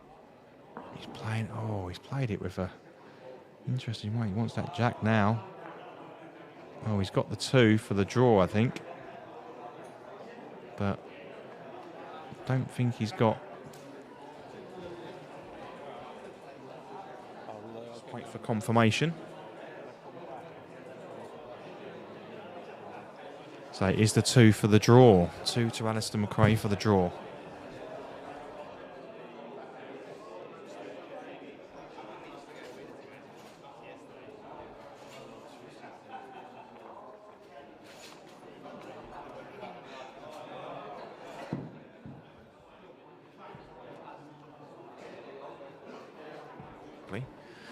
So that does make the group quite interesting now with that. I saw Andrew Leckie did win his match, so we're waiting for the scores to be updated. But yeah, it's an interesting, going to make that again all in that last game. There'll be a lot of players. Andrew Leckie's definitely going to be through now. Nigel Nichols will stay on 4 points. Lawrence and Alistair will go up to 5 points. And I think Peter Roberts came away with a win, so he'll jump up to 7. So that puts Peter into 2nd place. So all to play for in Group C. But we'll try and grab an interview of one of the players, and we'll be back with you in a couple of minutes.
Okay, I'm joined by Alistair McCrae and Lawrence Moffett after a cracking match which went down to the last bowl in Group C with an 11-11 draw. So we've got them both here to chat to. We'll come to you, Lawrence. What was your assessment of that match? It could have been anybody's game. It went. Alistair took the lead to start with, and I just kept hanging in, and I managed to sneak in front, and then he came back and got the draw. But he could have easily have won it. That's what I mean. It's a right old tussle. You were in the lead, Alistair, and then just Lawrence come back at you there, and then you had to work hard again to get a result on the last bowl. Yeah, I always knew Lawrence would stay in it. I've played him a few times, and I just kept going, trying to get the shots. Then he sort of got the middle part of the game back, got back at me, took a little bit of a lead, and then I just managed to have a shot on the last bowl to, well, hopefully get the draw. I mean, we'd had a really good shot to get the win, but yeah, at least we got the draw anyway. How did you find that show, Matt Lawrence? The one side, a nice swing in hand. The other side, just don't trust it. Drawing's fine. As soon as you put a little bit of weight on, you just no confidence in playing that hand at all. And what about you, Alistair? Did you find it the same? Very similar. I think it probably helped me at the start because Lawrence didn't trust it. So if I was leaving him shots to play, I kind of didn't mind it because I knew he didn't want to play that side. But then obviously as the game swung back the other way, it left me needing to play shots on that side as well.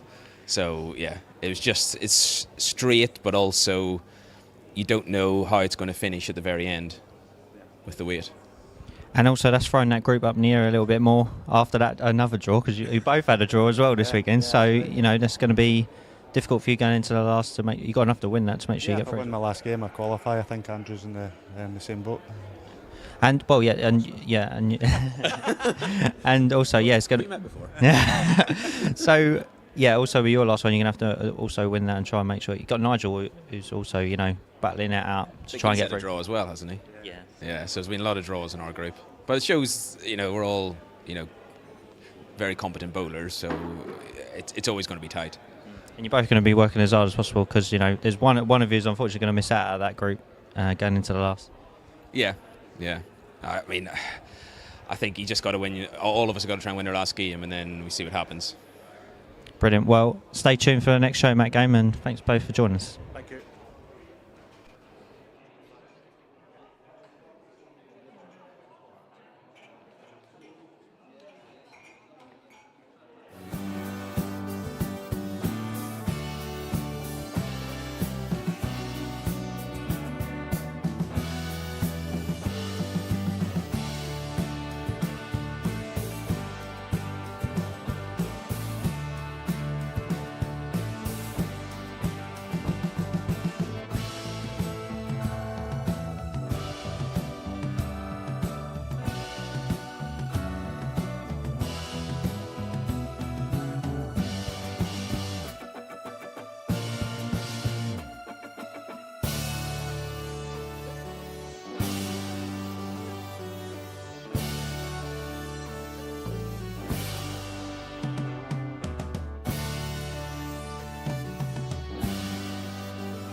Welcome back, everyone. We're live again for some more SMPT Champion of Champions action. Day 2 here at the Etherow Indoor Bowl Centre. So we're into the last group game sessions now, this session and the following one. This session we're bringing you a Group B match between Wales' Stephen Williams and Belgium's Siba Lorries. Both players safely through to the last 16. This is for bragging rights for top of the group. Just a reminder, 12 ends to be played. The players are ready now, so they'll be kicking off for their first end. Siba will be using the grey bowls with the red stickers, and Steve Williams the red bowls with the blue stickers.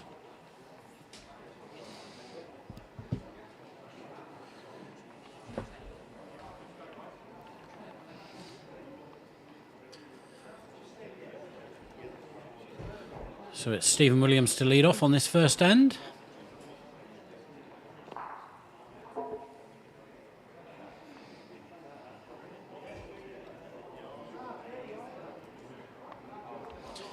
Straight into it. The guys have already played one game this morning. As I say, they're both safely through to the last 16, which kicks off just after lunch.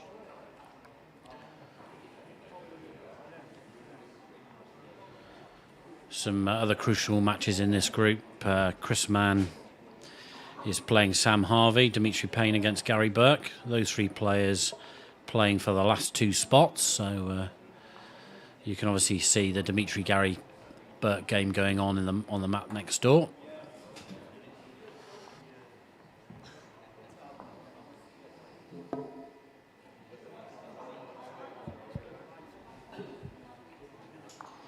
Siba playing the right weight there for the shot, just a bit wide on that. Two good back bowls though. Stephen holding 2, so we just want to draw around these bowls now. Looks on a good line. Yep, it's a good position. Sat the right side of that bowl. Siba will still look to open this jack up with his 3rd bowl.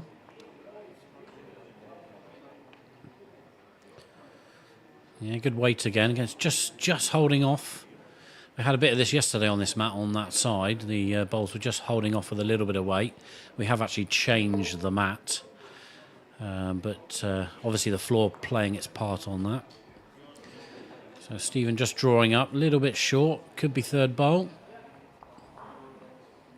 Early decisions for Siba on this first end. Yeah, you can see there, it looks like 3 to Stephen. The players should be able to play with a bit of freedom here, knowing they're both through to the last 16.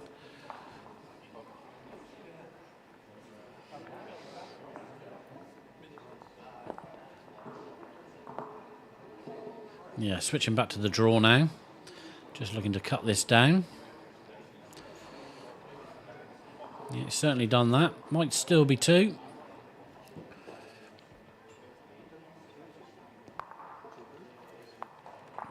Yeah, 2 it is. So first end to Steve Williams, and he takes a 2-shot lead.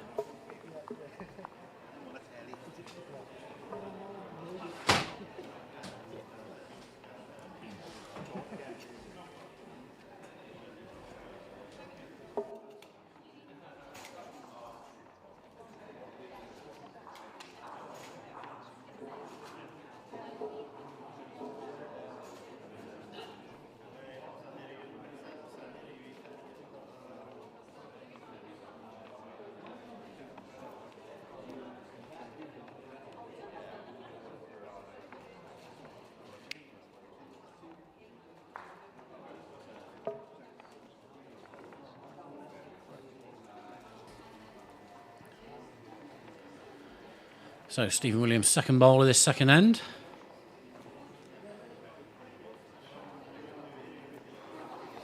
Yep, good position. Just holding the 1, as you can see from the overhead there. Siba with a chance just to play over the draw weight. You can push on his own bowl. Yeah, just short of pace. Yeah, he knows it. Steve will want to be slightly careful of this, but I'm sure he'll just look for the draw. Just try and dip round Siba's second bowl. just coming into it. It's not bad there. I think Sieber might try the other hand now.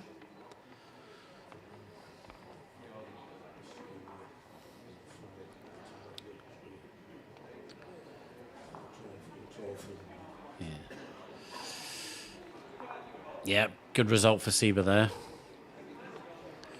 Just sat the bowl down, gives him shot.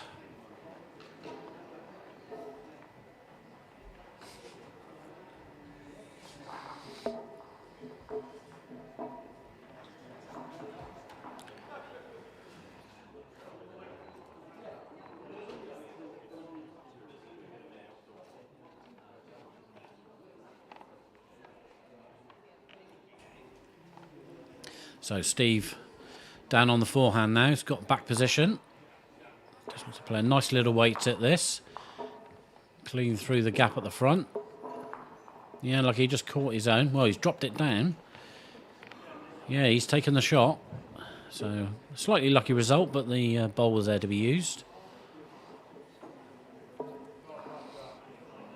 Of course, Steve with all the back position here, so Sieber needs to be a little bit careful. Last bowl of this second end. Yeah, he's playing decent weight, so he might even look to get this jack off the side. A little bit wide. Yeah, just let it go a bit straight. So Steve will take a... Yep, indicated by Sieber. One shot to Steve, and he jumps into a 3-0 lead after 2 ends.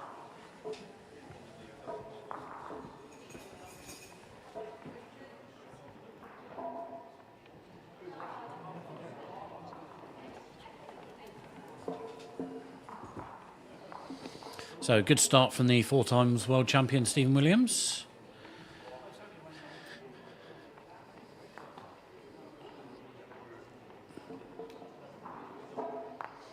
As you can see over on map 3, Dimitri Payne from Belgium has made a good start against Ireland's Gary Burke. 4-0 lead after 2 ends.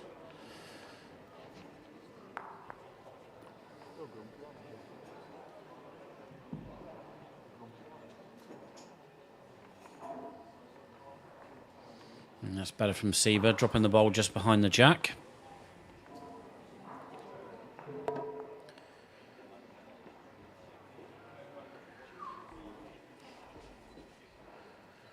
Steve will look to just drop down on the backhand here, resting on Sieber's bowl. Slightly short on pace, I think, this bowl.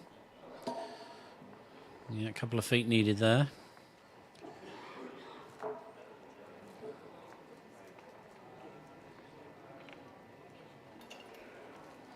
Yeah, good line from Sieber. Bowl's just running slightly though. Line was good.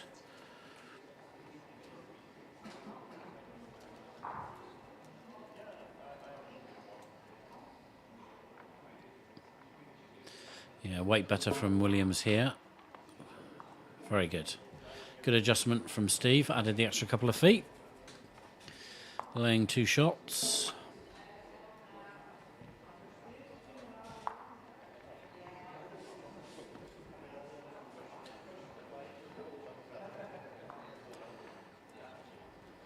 You can see Sieber's face there, not very happy with that bowl. He blocked himself out a little bit as well now. Yeah, he's almost sat a bit on the line there.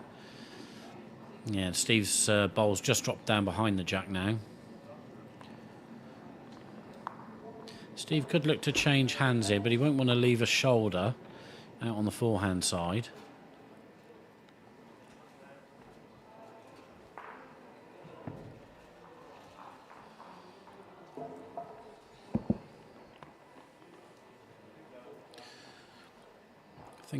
I think he's looking at the backhand more. So if he plays it right way, he can just drop round Sieber's short bowl here. Even if he sits against the 2 grey bowls at the back, that will cover any movement of the jack towards the camera here. Yeah, drops on long.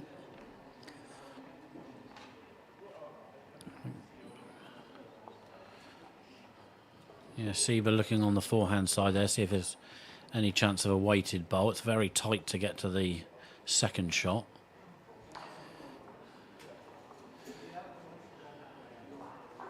Yeah, I think he's just going to stick on the backhand, just wants to slide round his own short bowl. If he plays at good pace, he can just drop in.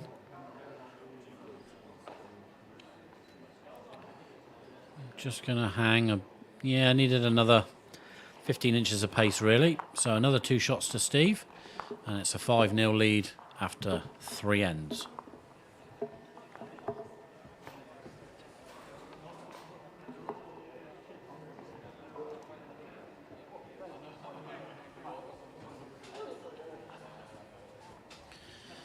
So Steve continuing with a short jack on this 4th end. He's drawn it very well so far. Puts the pressure on, early pressure. And again, back touch, very good. Sieber just gives him a look. It's always important, that first bowl. If you get it very close, bit of chalk like Steve's got. Good response from Sieb. Yeah, unlucky. Just half rocked it. Needed another foot of pace just to lift that bowl over. Has got the edge now, but Steve will look to use that. Just wants to drop down off of it.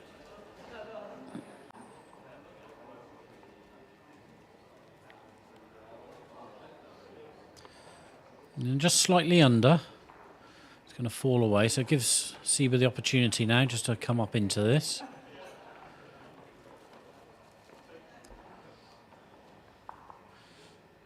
The result he really wants is right on the front of the jack. Yeah, he's not happy. He's pushed it a little bit wide. He will push his other bowl back, but that's taken that edge away, so it's made it harder again now. Sieber just struggling to get any sort of results from his bowl so far.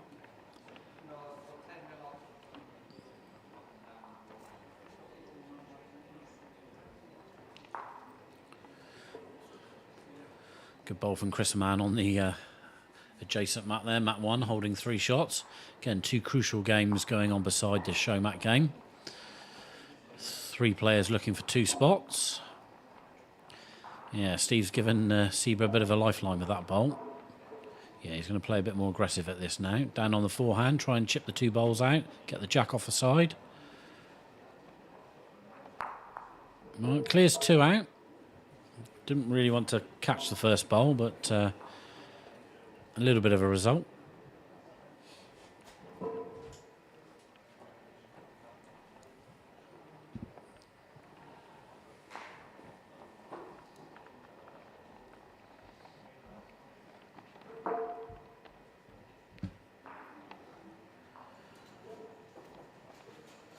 So, Steve Williams' last bowl of this 4th end. Drawn it very well so far, coming this way. Looking good again, just wants to run a little bit more. He's in for 2. Well, that's given Sieber a bit of a chance now. As you can see it from the overhead there, if he plays down on his forehand, runs a red bowl into the jack, it could squirt sideways to his 2 waiting grey bowls. Yep, indicating a little bit of weight.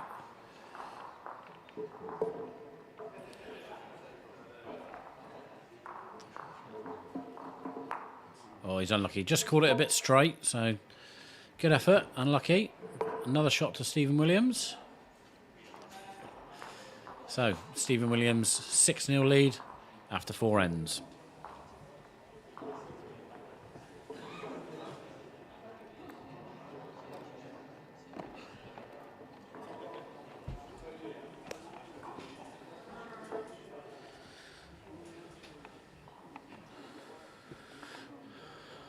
I think it's important Sieber doesn't get too disheartened with this.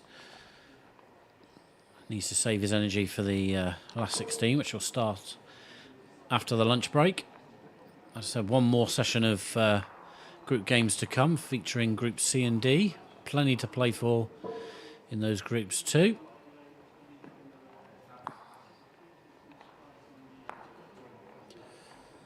It's not a bad idea. Is he going to hold on? No, just lost it. Unlucky. It's a good idea to maybe just try and change things up now.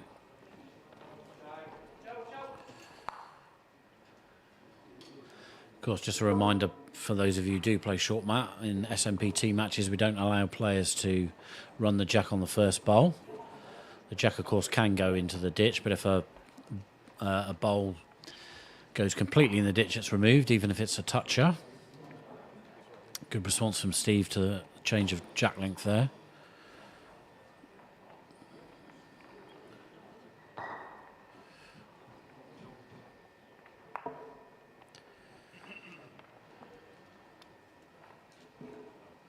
Both these players have been on good form. Sit top of the group with 12 points each from their 5 games. Sieber, of course, who won this season's Norwegian Open. Steve has been back playing a bit more regularly with us now. So Waite coming from... Well, he's played it as a reverse bias to try and get the gap.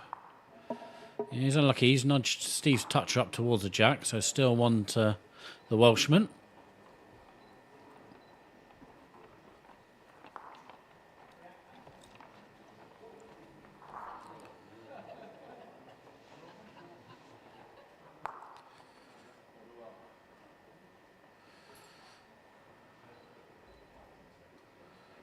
So just looking to get under this short bowl. He'll be egging it on a little bit. Yeah, about a yard short of the jack there. So chance for Sieber now. Sieber sticking to this backhand. Yeah, just a bit narrow. I think he was looking to get off the edge of the toucher, that shot bowl. Yeah, it's a little bit tight down that forehand side, so I can see why you played the backhand. So, just the one shot to Steve Williams, and he extends his lead to 7-0 after 5 ends.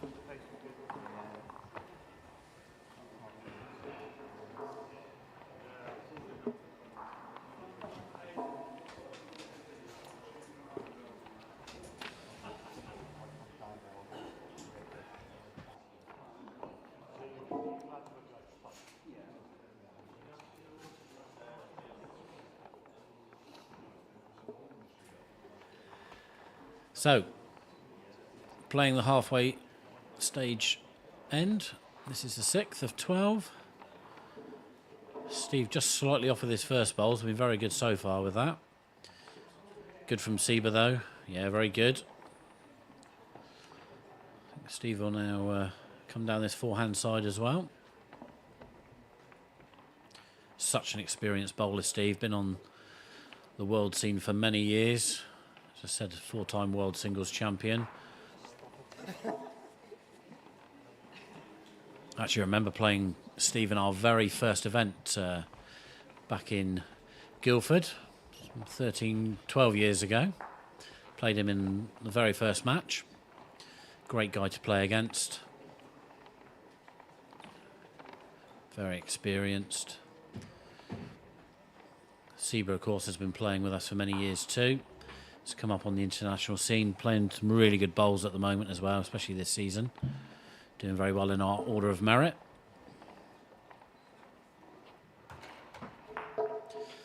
Chris Mann giving it large on the mat next to him.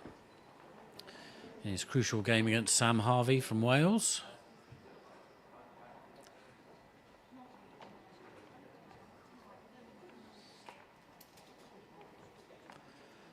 So Sieber one down, playing his third bowl now.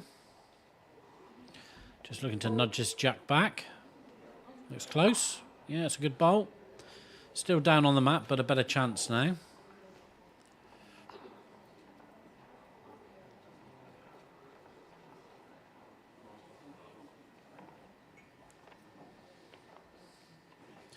Choices for Steve here. Can drop round Sieber's last bowl or switch to the backhand side and drop inside Sieber's grey bowl closest to the camera.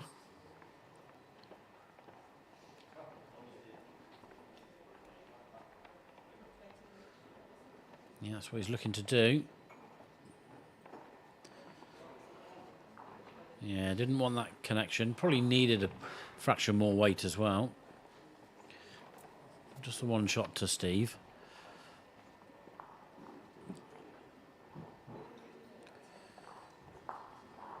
Sieber's got a decision to make here. The bowl nearest his foot, he can look to just roll that up onto the jack. Maybe look to get 2. Or he's just got to try and draw around it.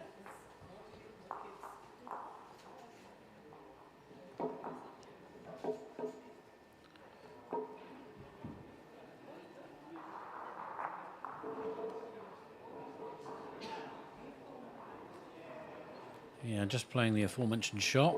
Wants to get this straight. He's under. Well, he's touched the jack, chipped the shot bowl out. So I think he's given himself shot. Yep, 1 shot to Sieber.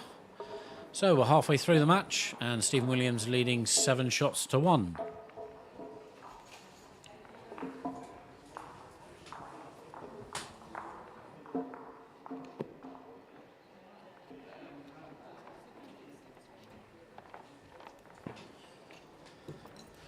So will we see a match of 2 halves? Sieber kicking off the 7th end now. Only 6 shots in it. If he wins 2 or 3 ends in a row, he can pull himself back into this match. You can see on map 3 there, Gary Burke's fighting back against Dimitri, who was 5-1 up, but now only leads 6-4.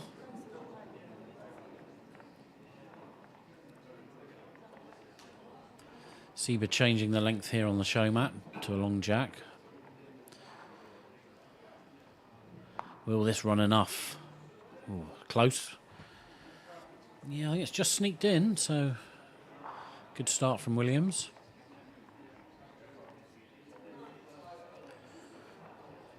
Sieber can afford to reach this, just wants to drop round, or any movement on his own would probably drop Stevens, as you can see. I think Siebers is going to drop again, though. So still probably close for shot. I think, yeah, Alan just asking, so I think Steve's holding the 1.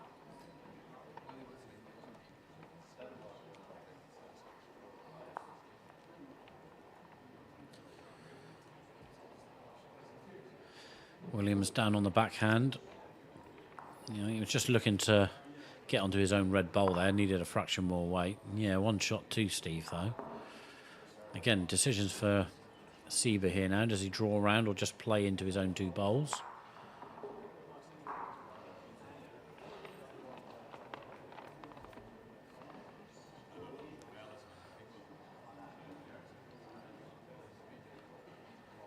Yeah, I think he's just going to play down through this. Wants the middle bowl. That'll drive on to Steve's. Let's take the shot ball out. Looks pretty close. Yeah, good result. Very good from Sieber. Appreciation from Steve. So, turns 1 down into 2 up. Played that very well, Sieber there. Perfect weight. Got the great connection. Even his back bowl staying live in the left-hand corner as we look.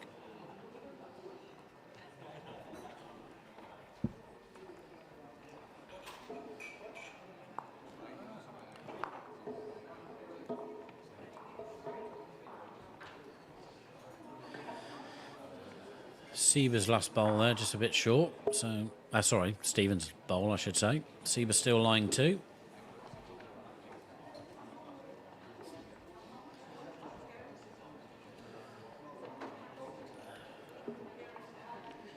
Sieber switching to the backhand here. I think just to try and not leave an edge. That's okay. There is a little bit there. And Steve's going to stick to this forehand. Or is he? Oh, yeah, just waiting for a bowl coming across from the other mat. So nice wide draw from Williams. Wants to just drop round the grey bowls. Line's very good. Has it got the pace? Not quite, but in for second, I think. Just remove the bowl to check it. Yeah, just the 1. So 1 shot. Sieber's going to have a look, but I think he's going to agree with that. Yep, it is. It's 1 shot to Sieber Loris from Belgium. Stephen Williams leads 7-2 after 7 ends.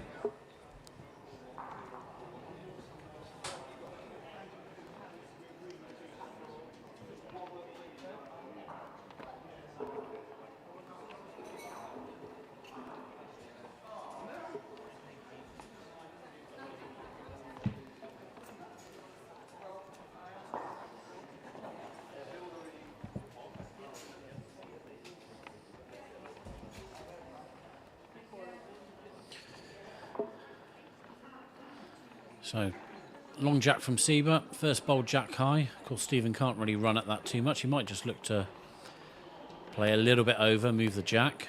Just going to reach, though. Interesting to see if Sieber will attack this now.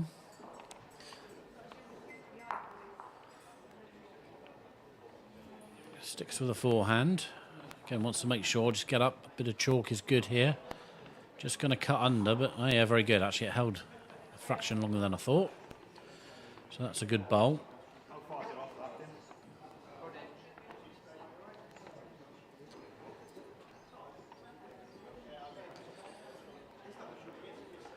Steve just wanting to come up and drop between the two grey bowls, slightly under the line.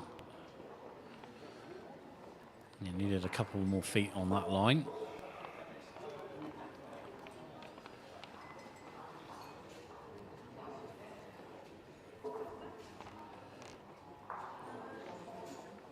Yes, needs to just run round if he can.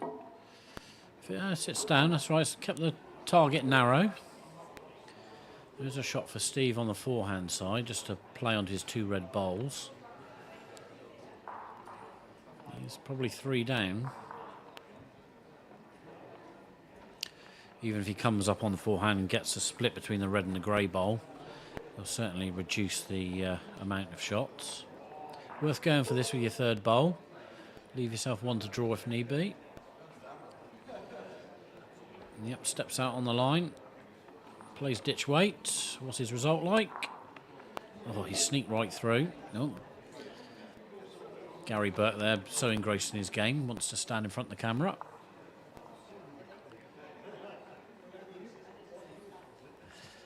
So, 1 to Sieber, his last bowl now. Yeah, and he's playing for this jack.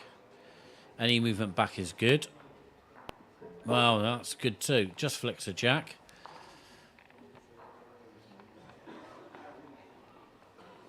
Steve got to draw both hands here though.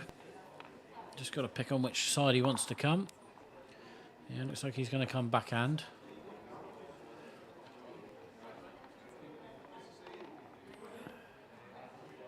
Oh, yeah, you can see he's not very happy with that. Just pushed it out a bit too wide. So it's at least 2, could be 3. Let's see what Steve gives here. Yeah, I think it's 3.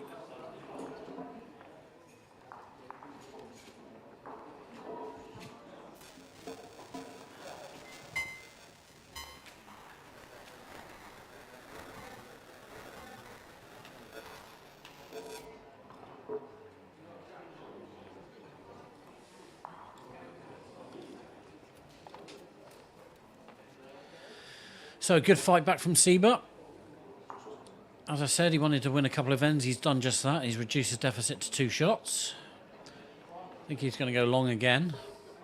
Seems to be getting this length a bit better.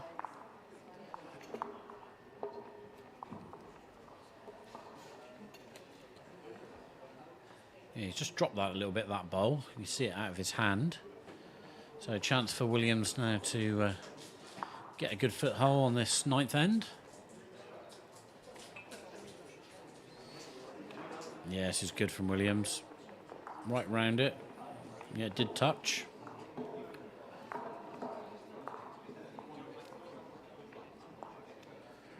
Still a close game on map 3 between Dimitri Payne and Gary Burke. 7-6 as it is there. They've just finished an end, so we'll see a new score come up shortly. Meanwhile, Sieber just drawing over. I think the ball will stay live. It does.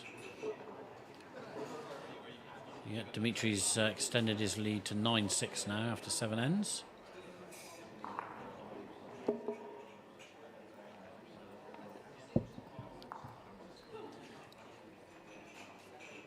Yeah, touch unfortunate for Steve Williams there. Just got into Sieber's bowl. This now gives Sieber a chance to have a little run at this.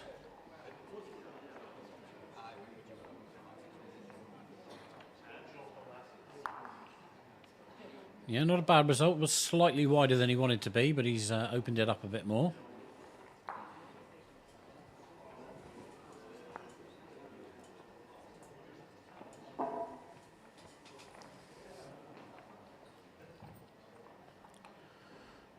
Steve drops another one into the head. Plenty of room. Sieber's last bowl now. They want to be fairly close, 3 down on the mat.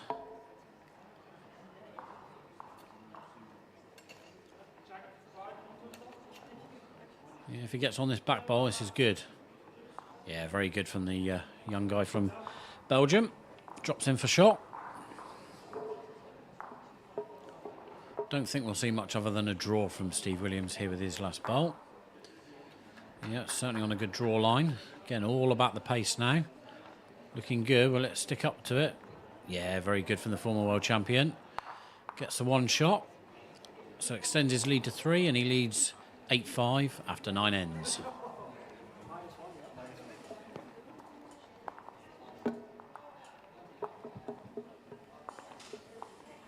So 3 ends to go. 3 shots in it.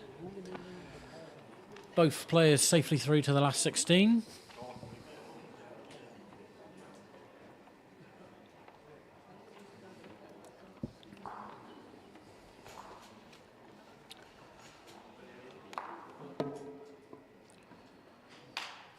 Steve dropping the jack back to his favoured short length and gets a good toucher.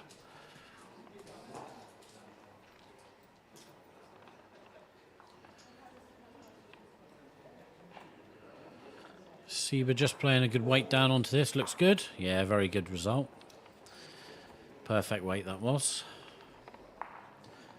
Yeah, Steve just looking to play a similar bowl. Wants to get onto the jack clean or run Sieber's bowl through. Play with a yard of weight. Yeah, it's a good result.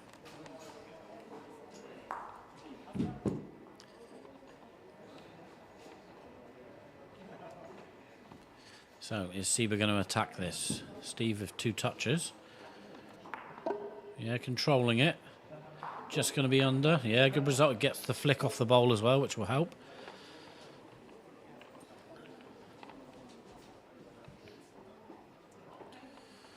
He sat about, what's that? Just under 2 feet away from the jack.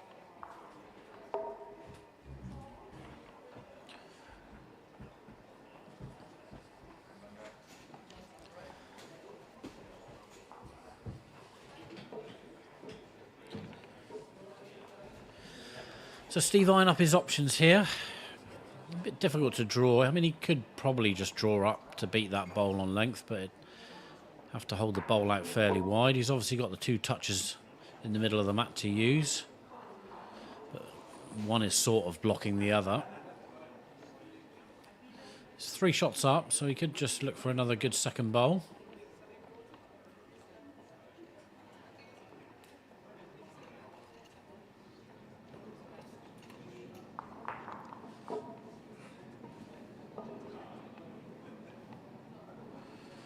So it looks like he's going to try and move a couple of these touches.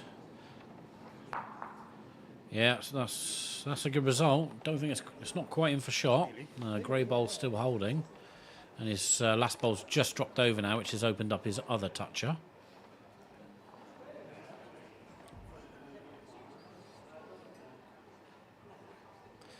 Yeah, Sieber's just checking he's still shot. I think he'll just look to draw up to Steve's closest red bowl here, just try and beat that on length.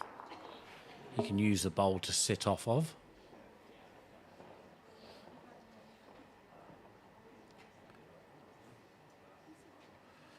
Yeah, put it out on a good line.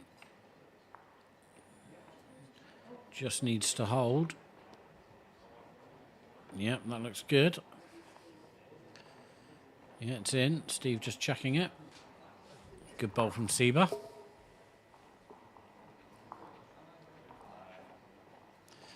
That stops that closest toucher of Steve's coming in. You can still play on the forehand here. Look to clip the middle bowl of the 3 into the ditch. Great picture of the arena here, the Other Indoor Bowls Club. It's been a great venue for this event. So yeah, Steve is going to try and play for this toucher. I think he might just be on the wrong side of this. Oh, I nearly sneaked in. Still think it's 2 shots to Sieber, so 1 more bowl to come in this 10th end.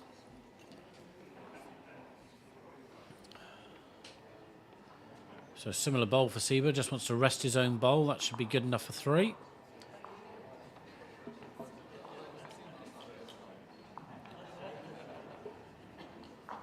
Yeah, just got shipwrecked on the front bowl, but I'm sure he'll be happy to take the 2. He does.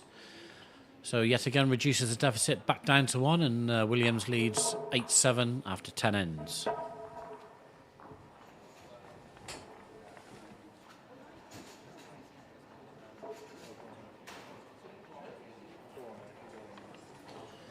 This has been a good comeback from Sieber.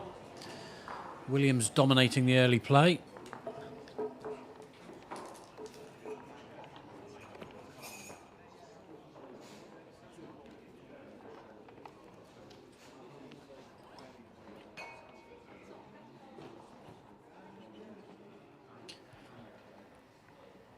So, penultimate end now. Just 1 shot in it. Sieber back to a long jack length. Yeah, it's a good start. Steve sticking with the backhand draw. Pace looks very good. Just wants to rest in off the bowl. Very good.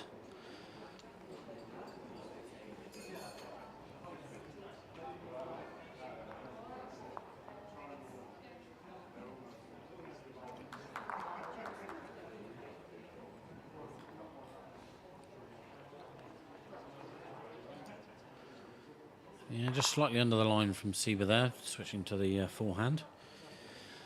Although that bowl's slightly short of jack eye, Steve will look to use that. I think he might be a fraction narrow here though. Just going to dive across. Pace was very good. Yeah, another chance for Sieber now just to drop in off those 2 red bowls. Yep, playing slightly over this, so wants to move the jack. Oh, got it the wrong way. It's not too bad. The bowl's slightly apart, the red bowls, so give Sieber another chance. Touch her in the ditch. Steve will stick to the backhand. Really wants to come down and get a bit of chalk. Try and hide the jack behind his furthest bowl there.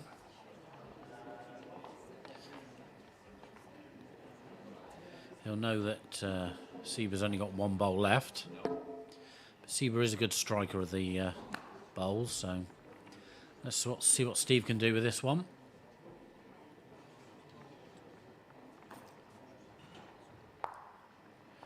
He's looking down the forehand side. I mean, he might well play for it himself. Interesting tactic. Looks pretty good. Yeah. Unlucky. Just wanted to be fraction tighter on the jack to get it cleaner. So I think he's 1 down now. Yeah, a bit of a wry smile from Sieber. So he'll just draw down this backhand side into the gap between the 2 bowls. There's your pace, Sieber. I think he's going to get wrecked on the short bowl here. Doesn't want to push it up. Well, he's turned it over. Yeah, tough to call from this angle. They might ask the mark who's holding. Steve's coming for a look anyway.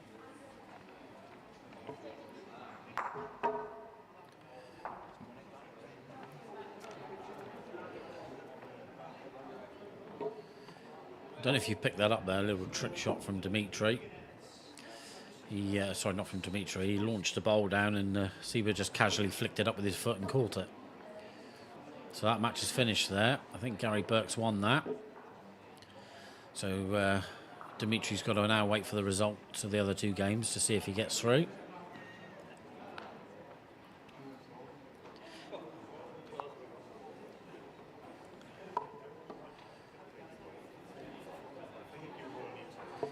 I'll wait to see what the result of this is. I think they'll have a quick look. Yeah, Steve just explaining to Sieber what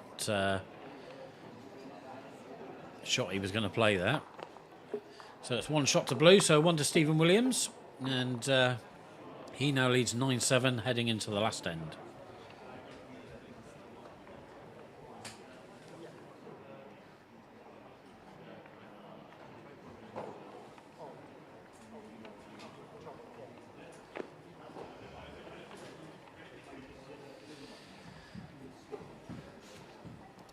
So, final in for this Group B clash. Stephen Williams 2 shots up. Both players safely through to the knockouts. Let's see who'll win this game.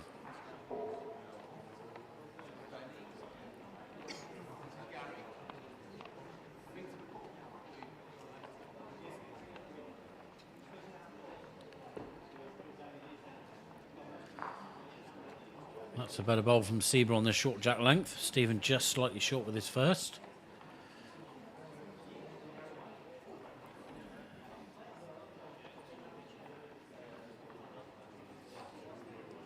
Yeah, better weight this time from Steve Williams. Yeah, that's very good.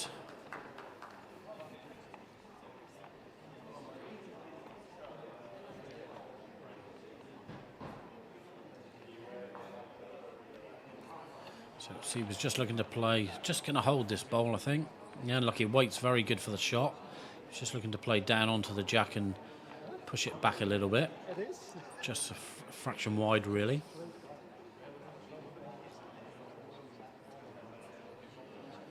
So Steve just defending his lead here. I think he'll want to bowl past the jack. Just looking at where's the best place to go.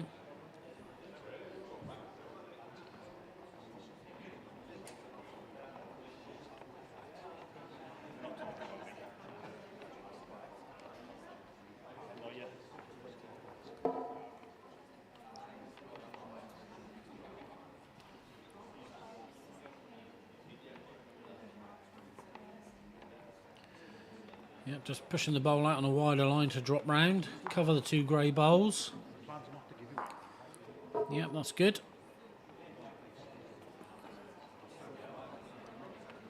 So Sieber just coming up to have a look. I think no real change in the shot. Needs to give himself a chance. Steve's bowl's well locked in. So I'm sure it'll still be forehand here. See if he can adjust his line slightly. Yeah, playing it a bit more direct now. Needs to miss the front bowl. He's been unlucky. Good spot. Give himself a chance with the last bowl, depending on where Steve will put this, his final bowl of this match.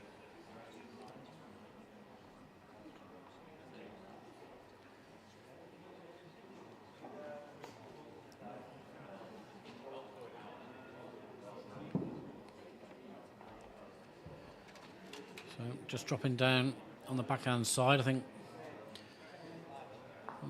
I think he was trying to get round that to try and drop in the gap by middle jack just to cover the 3 bowls there. Not that I think the jack will go there, but Sieber does have a slight chance here. Steve's bowl is well locked in, but if he gets good, correct connection on that jack and drags it into the 2 grey bowls, he could theoretically pick up a 3 here and win the match.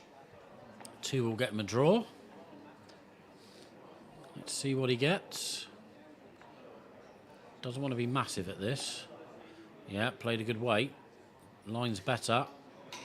Oh, he's unlucky. Just flicks the bowl first. Misses a jack. Actually dropped a couple of his out. Not that it'll matter to him. It's worth going for that shot. I think it's a 3. Yep, 3 shots to Steve Williams. So he takes the match 12 shots to 7.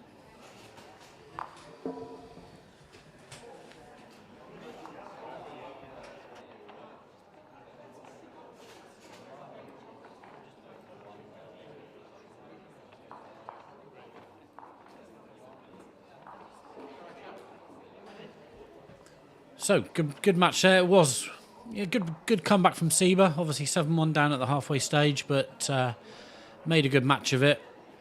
Score really doesn't reflect the game.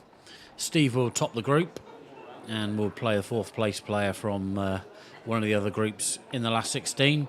Sieber safely through as well. They've got a rest now until the last 16, which kicks off in a couple of hours. I'm sure Mitchell will grab an interview with one of these guys in a minute with Steve. Yep. So they're heading up to that. We'll take a quick break and be back with that interview shortly.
I'm joined by Stephen Williams, who's just won 12-7 against Seba Lorries in Group B.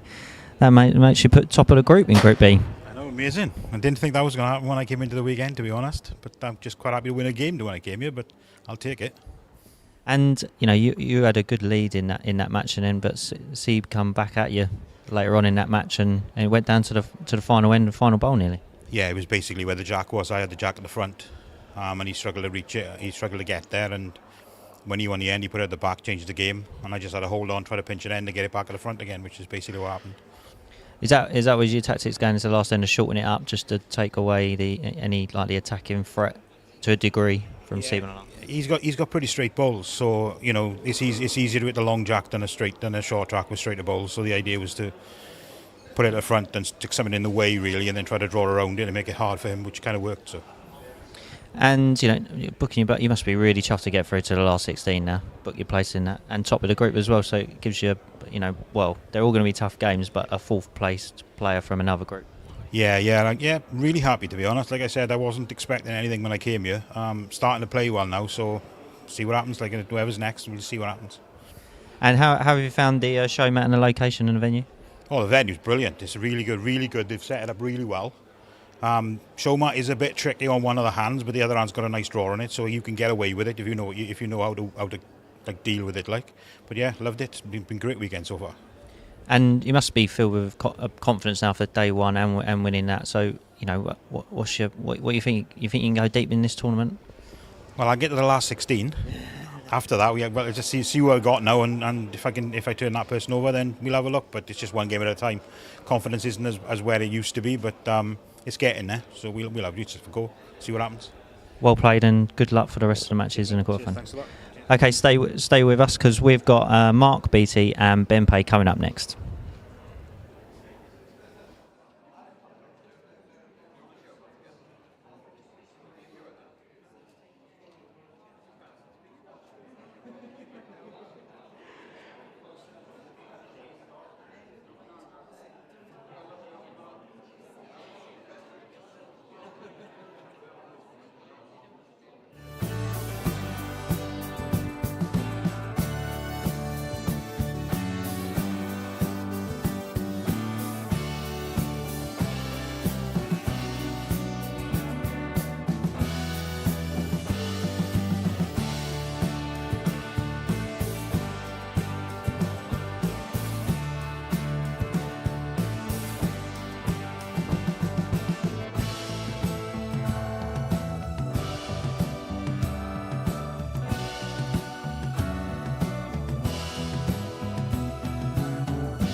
Preserving your memories isn't expensive, it's priceless. Do you have precious family memories on video, cinefilm or slides?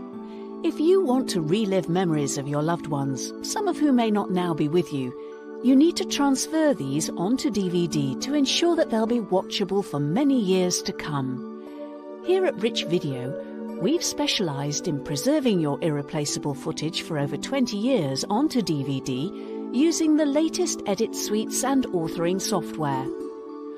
All our DVDs are fully authored with scene selections and come with personalised covers and printed discs with still images from your film, which provide a lasting memory for you and your family for generations to come. All the transfers are done in our studios based in Stockport. They're not sent away to be transferred by an outside source, unlike many other companies.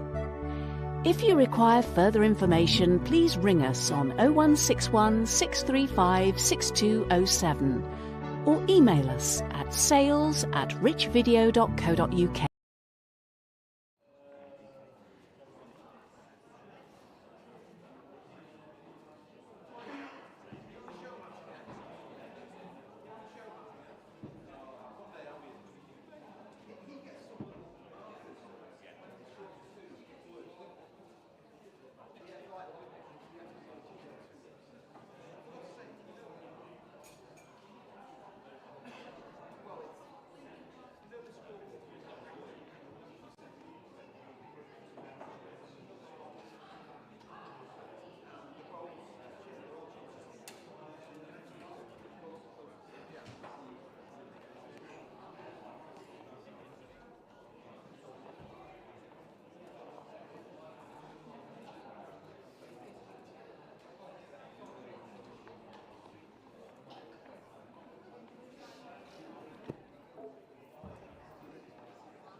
Welcome back to the live coverage of the SMPT Champion of Champions. We've got final group session now. This is Group C and D playing, and on our feature map we've got SMPT Most Decorated Player Mark Beattie from Ireland against England's Ben Pay, recent runner-up at the English Masters. Both players safely through. This is for bragging rights to see who'll finish second in the group behind Matt Warden. Again, 12 ends to be played.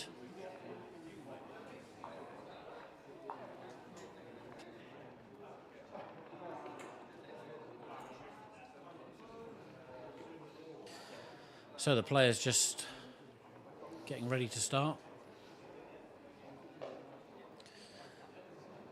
So Mark in the red shirt, using his red bowls and red stickers, and Ben using blue bowls, blue stickers.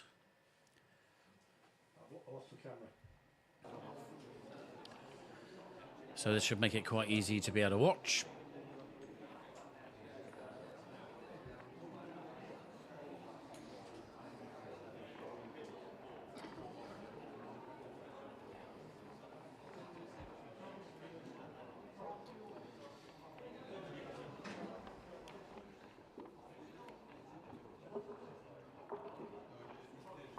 So, fairly crucial game in the mat next door. We'll keep an eye on that as well. Robert Martin, I was saying Matt Warden already through as group winner. Rob Martin needs a win to give himself a chance of getting through into the last 16. We'll keep an eye on that score as we go. James Bucknell currently sitting in 4th place, who is sitting out this session as it's groups of 7. Ben's bowl there just drifting through to the back. Mark holding the 1.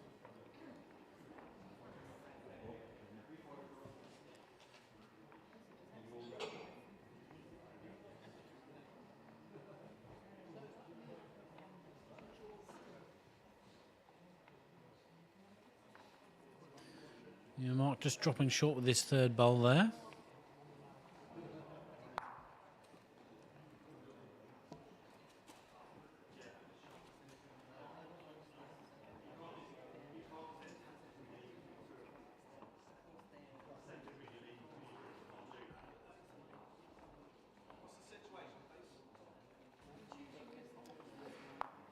Unlucky for Ben there with that bowl. Just wanted to be full on Mark's shot bowl.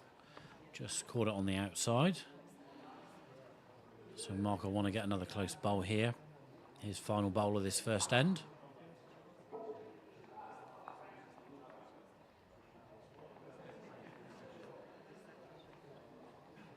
Yeah, just wants to sit inside Ben's bowl here. Looks pretty good. It is. It's not widened it either. So Mark holding the 2. Ben quickly down, 4-hand draw, just wants to nestle into these bowls. Fair effort this. Yeah, touches a jack. Looks like it's touching Mark's. I'm not sure if Ben's is. I'm just going to have a look at it.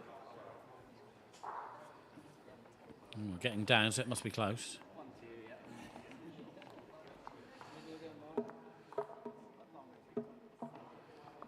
So it's 1 shot to Mark Beattie. He takes the first end.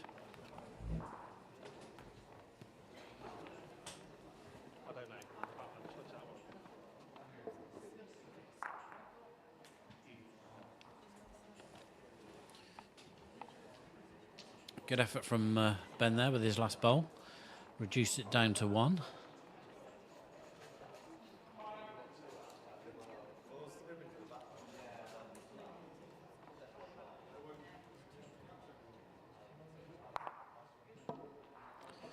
Yeah, good start from Mark on this second end.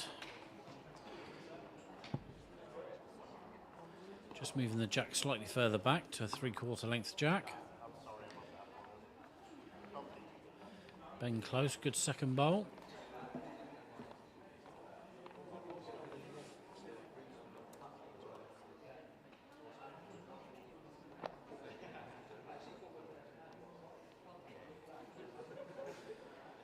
Mark changing hands now, looking to just drop round his own bowl. Needs it to run a little bit more. Yeah, just a foot short of pace. Good effort.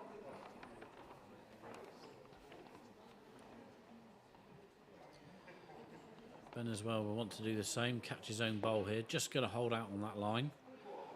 We want this to stay live. Just gone through.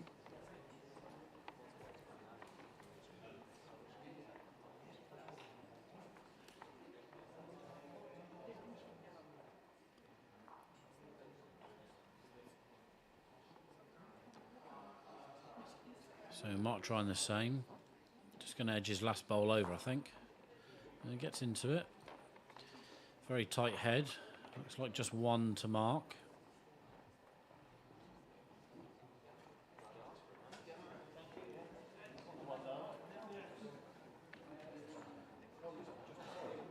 Interesting to see what shot Ben will play now.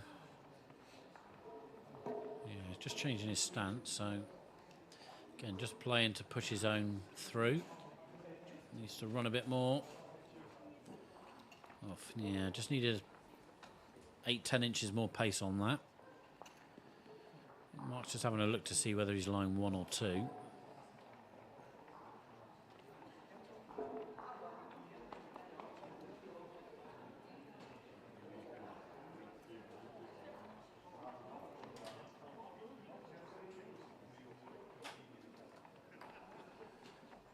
So Mark's final bowl of this second end.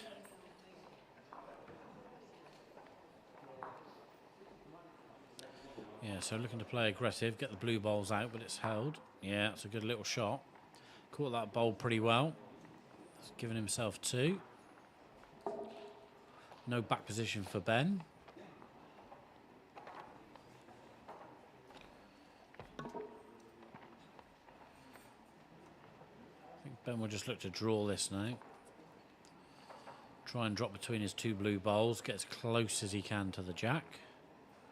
Just a little bit over-paced, yeah.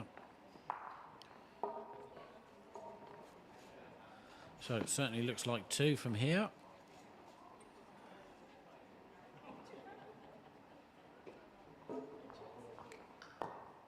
That's 1 out.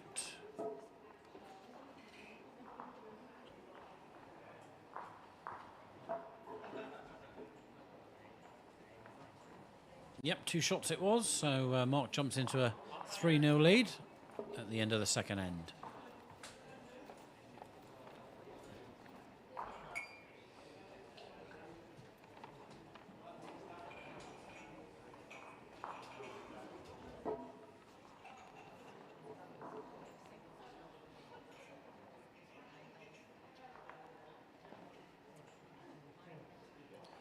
So Mark staying with his 3/4 length jack for this third end.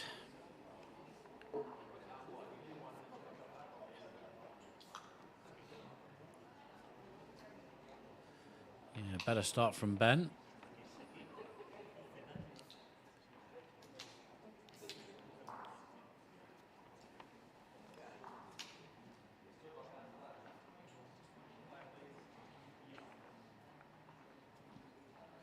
Mark just coming down now, making sure he's reaching. And just a bowl wide.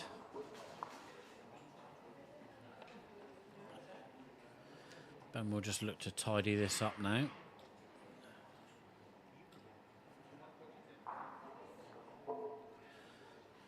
Yeah, just shy on pace a little bit. I think Mark might switch now. Look to play his red bowl through or get on the split. Mind you, his position maybe tells me he's going to try and draw around. Yeah, playing the wide draw. Yeah, again, just shy of pace. Line was good.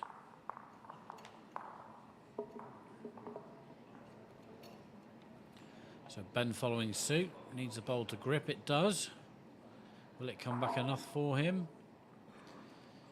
Trying to get it to turn for him. Fairly close, difficult to tell from that angle.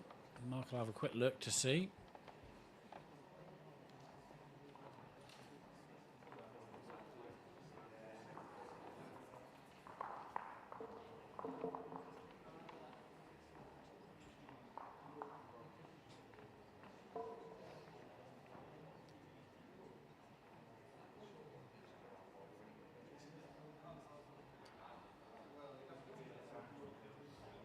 So Mark just wants an adjustment. He's actually playing a slightly tighter line, I think, a little bit more weight. Yeah, it's unlucky. It just rolled a little bit more sideways than he wanted. But in for a definite second now. So Ben eyeing up a shot here to give himself a chance at getting maybe 3. Tight on the backhand, play onto the red bulb. Push it out for 3. He's going to play it. He's pulled that a little bit narrow. Doesn't want to edge one of Mark's in. And he's got away with it. That bowl nearly turned over. So 1 out.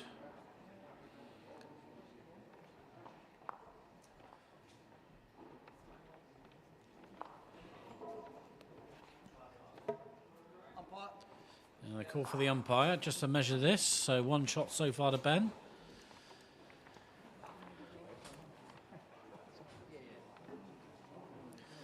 Our umpire Annabelle coming on to measure for us.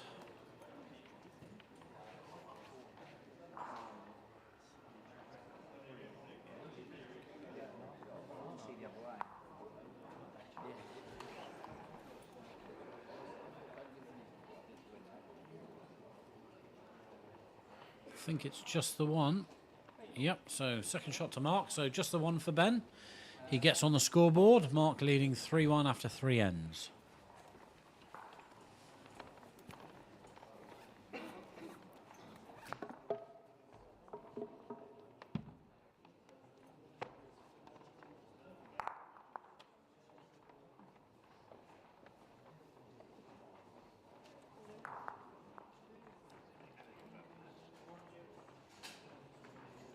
Very easy style of delivery.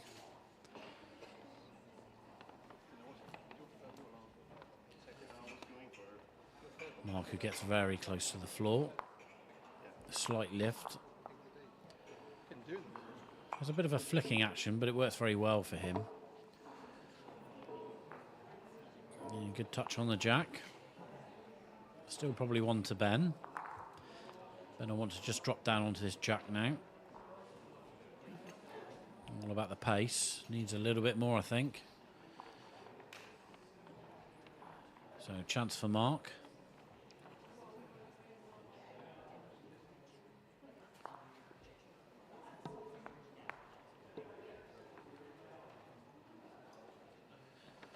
Yeah, better line. Wants a clean run, and he's got it. Good from Beattie.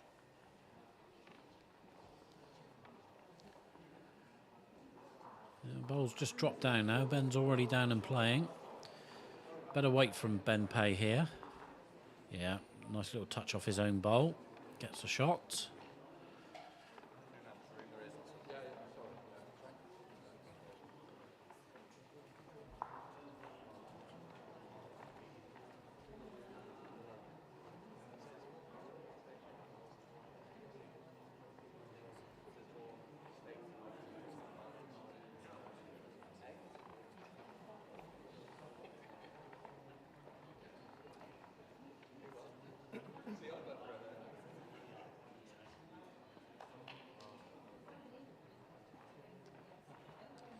So Mark down the forehand, just looking to reach up onto this jack. It's a little bit short. Yeah, not so good. Ben with a chance now. His last bowl of this 4th end. A little bit of movement on the jack could be good to give himself 3.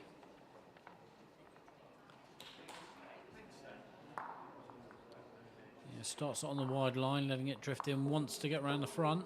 Yeah, he does. A little bit of help. If that drops down now, that'll be good. There it goes. So Ben holding 2. Mark's final bowl to come. Looking at a plant here. I don't think the chalked bowl will angle onto the bowl behind the jack.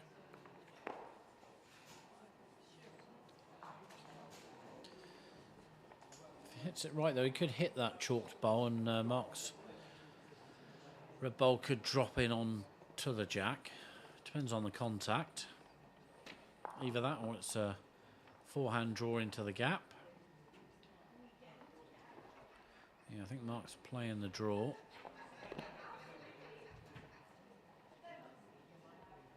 Yeah, he is. He's out on a nice line. He's giving this a fair effort here. Yeah, that's brilliant from the former world number 1. Ben already writing it down, so it looks like it's 1 to red. It is. So Mark takes a single shot there and leads 4-1 after 4 ends.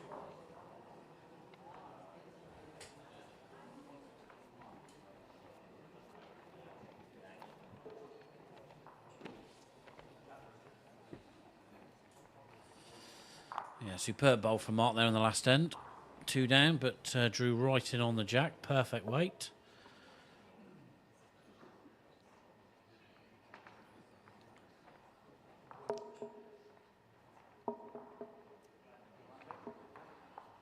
So Mark back to 3/4 length jack. Just dropping past.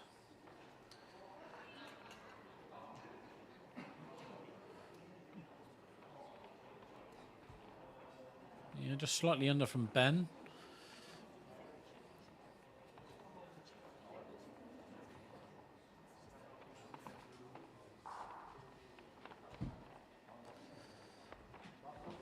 Not just deciding what hand to play here. Backhand, I think, is probably preferable.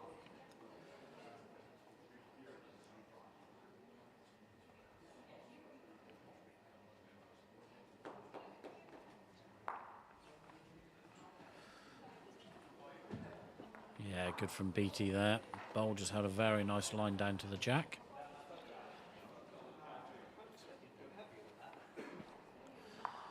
Ben not wasting any time. Yeah, points out, thinks he's a bit narrow. He is going to be.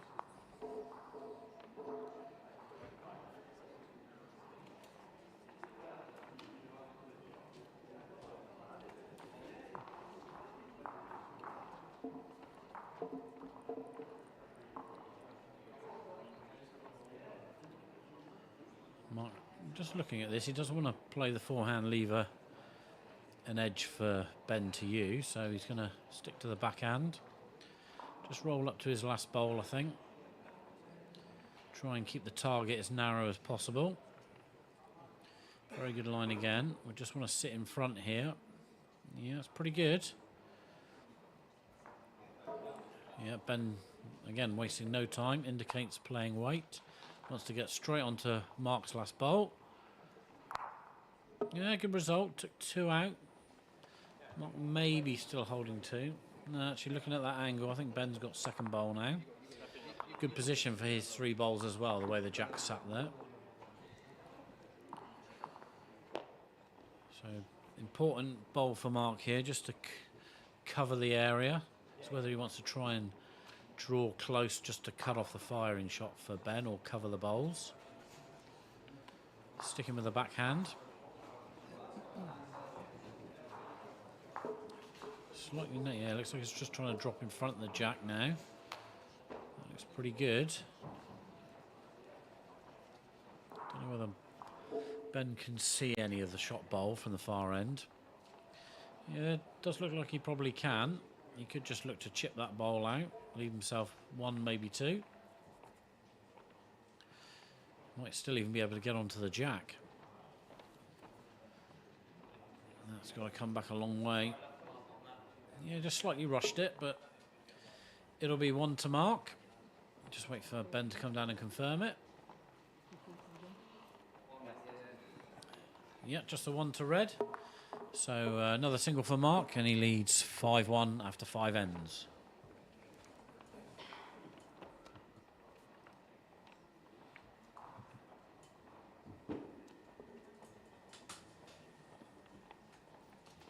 Don't forget, guys, you can check up on all the results from all the groups and the group standings on our website, shortmapplayerstour.com. Following this match, we'll be having a short break so the players can get some lunch. And then we'll be back a bit later on with the first of the knockout rounds, which will be the last 16. Followed immediately by the quarterfinals. And then we're streaming both semi-finals, one after the other, here on the feature map. before the main final later on this evening.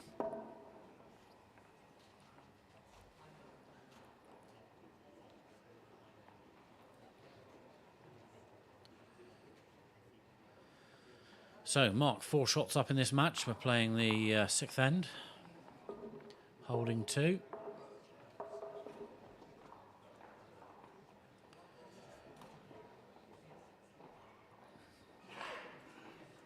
Ben just dropping short with his first 2 bowls. I'm sure Mark will look to take advantage of that now. You can just see our Belgian contingent sat on the chairs watching the action. Dimitri and Jonathan Payne with Seba Lorries in the middle. Jonathan and Seba are through. I think unfortunately Dimitri lost his last game in the previous session to Gary Burke, so that put him out.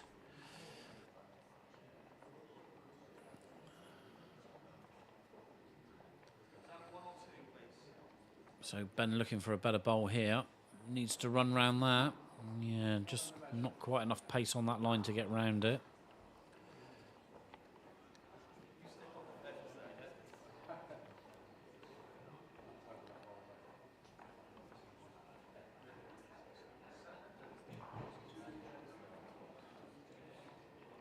Good line from Mark.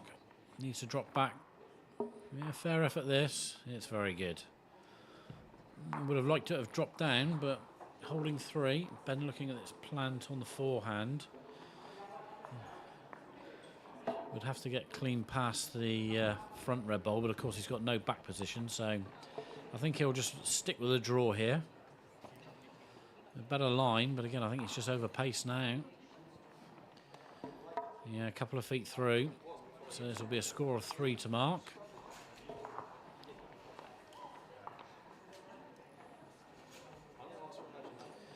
Yep, so 3 shots to Mark Beattie.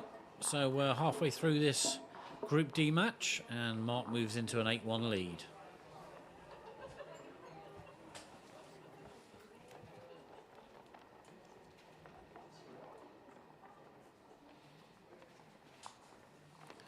So strong start from Mark. Very similar to our previous game actually on the show, Matt, where Steve Williams took a 7-1 lead against Seba Lorries, who did fight back. Got to within a couple of shots. Will we see the same from Ben Pay?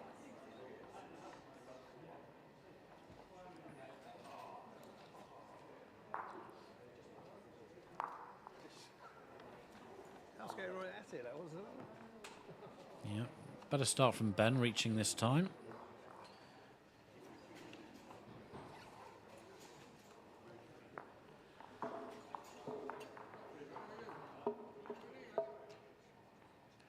So Mark will just need to make a slight adjustment from his first bowl here. It's a very good line. If that drops down, yeah, I'll be happy with that. Still space for Ben. Yeah, Ben just reaching this. Looking for a solid contact. Yeah, Mark's got very heavy bowls, so needed a bit more pace with a gap between the bowl and the jack.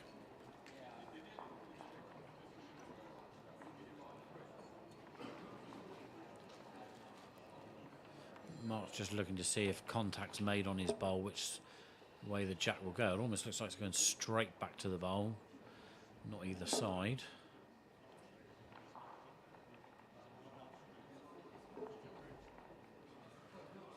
So, yeah, Mark down the forehand now.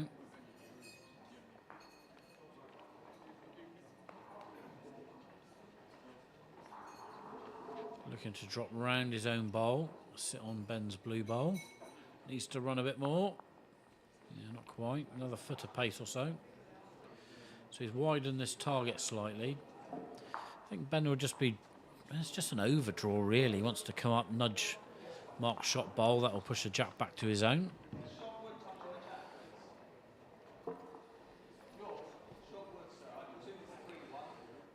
Yeah, it might be a little bit heavy. Depends on how it clips. Yeah, it's okay. Done the job. Surprising how heavy these jacks are, actually. 32 ounces. So they do push against the bowls and knock them away. But Ben not so heavy there as to do that. The bowl did drop down, but he lays shot.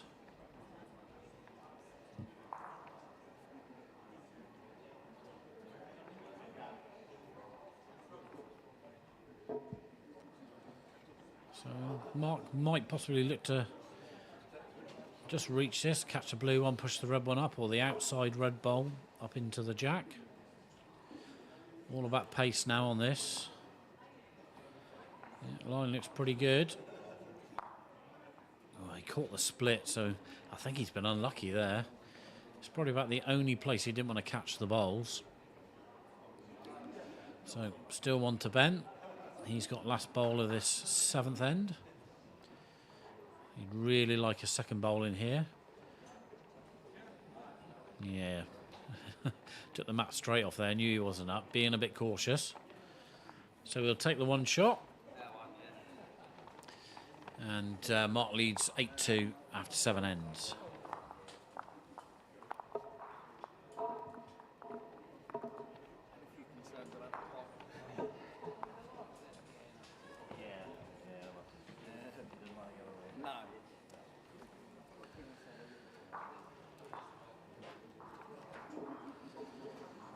So Ben gets us underway in this 8th end, middle jack.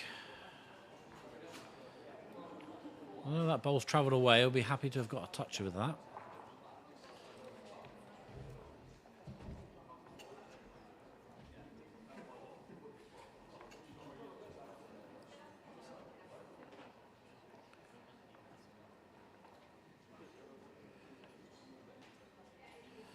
Yeah, pretty good start from Mark.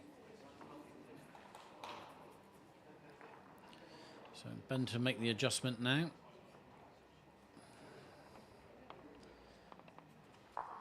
Yeah, that's good from Ben Pay. Wants it to roll round. It's just stood up. Mark will look to use that now, I think.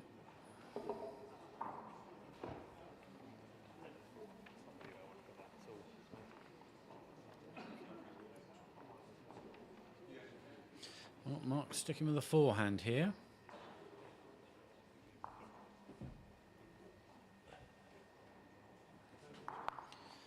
Just wanting to run up, drop round his own, looks pretty good. Wants to run a bit more.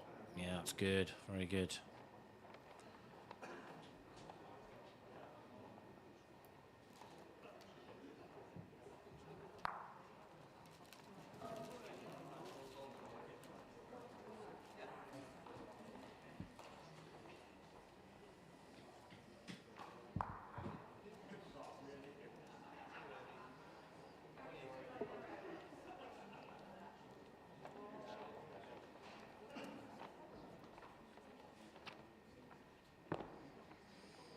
So Ben just reaching down now. Bit of movement on the jack is good. Looks pretty good. Yeah. See again, that slightly heavier jack has just turned his own bowl away. His has dropped down now. So it looks close for shot. I'm not just having a look.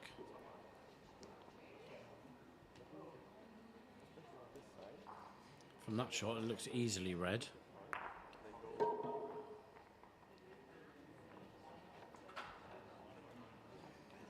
Yeah, it's close. Very difficult to tell.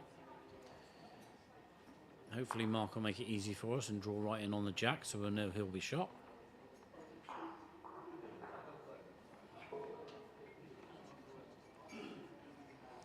Again, very good line from Mark Beattie. Yeah, it's good. Very good. Ben's still got a shot here. He can just come up onto that last bowl on the forehand. Punch a jack through.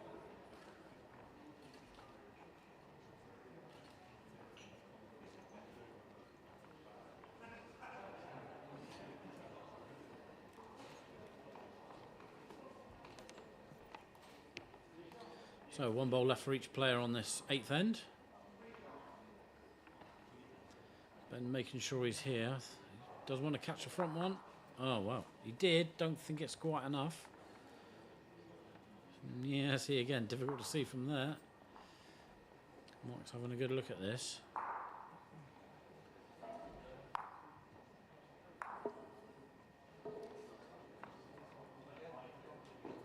Mark's got the 6-shot cushion, so he might just want to have a little go at this blue bowl that's close for shot. If he pushes it out, he's going to sit 2 or 3. There is a danger, obviously, if he's a bit wide, he could edge the jack across, but probably only lose 1. So not a disaster. So I think Mark might have a little play at this blue bowl.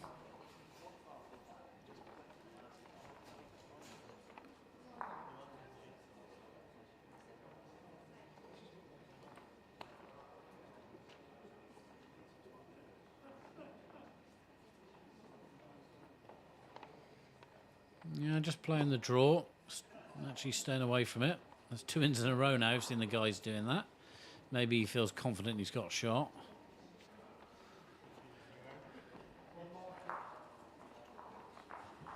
It was 1 to Mark, so he extends his lead 9-2 after 8 ends.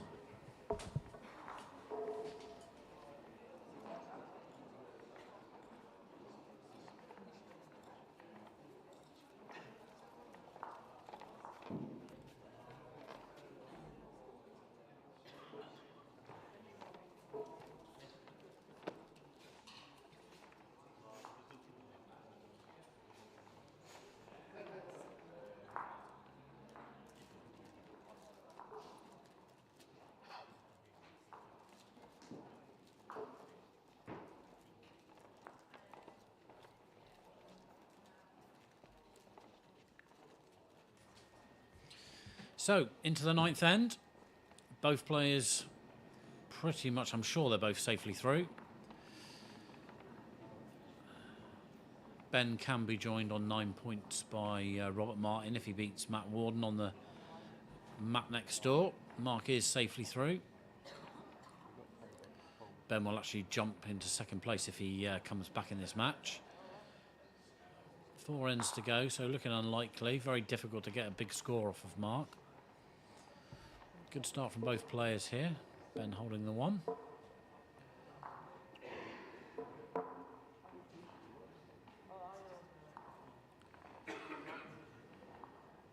Yeah, lucky for Ben there. Just needed a fraction more pace to get around that.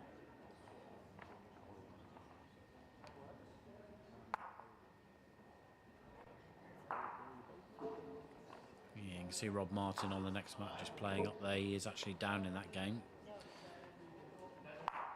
So Mark, yeah, good effort. Just wanted to hit that slightly thinner to get a bit more purchase on his own red bowl. So Ben's still holding the 1.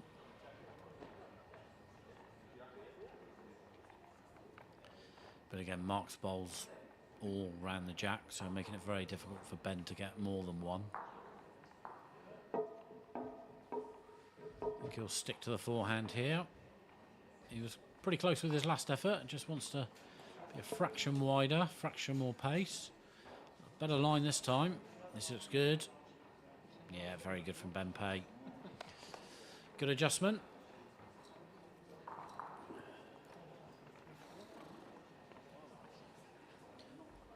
Interesting to see what Mark will play here. He's obviously got the cushion of a 7-shot lead. He's just looking at that plan to see whether it will get both bowls. Might flick the jack, or he could just draw right up onto Ben's last bowl. Make it difficult for him to score more. Should be able to tell from his stance. Yeah, I think he might just play a little bit at this.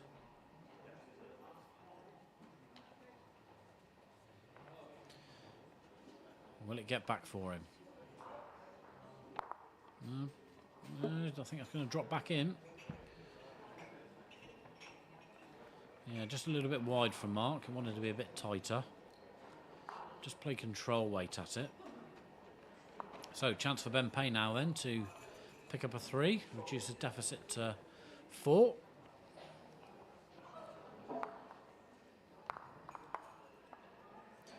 Same bowl as last time he wants here.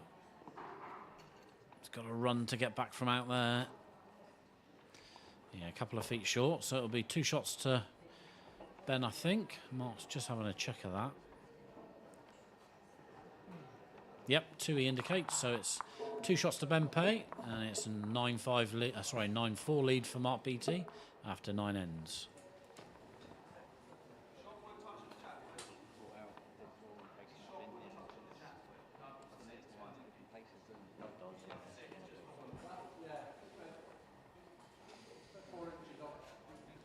So ends being shared in this second half of the match. Ben just bringing the deficit down a little bit, but He's got 3 ends to turn 5 shots around.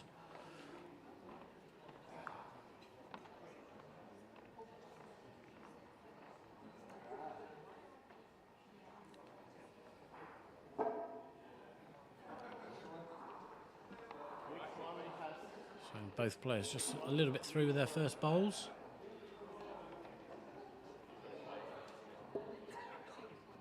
Well, Ben deciding to attack this now. Yeah, very good.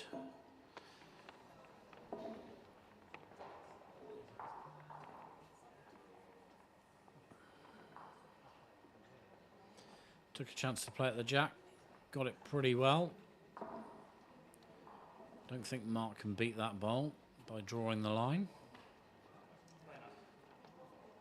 So all about second bowl for Mark now. This is a pretty good effort in its own right. Yeah, very good from former world number 1.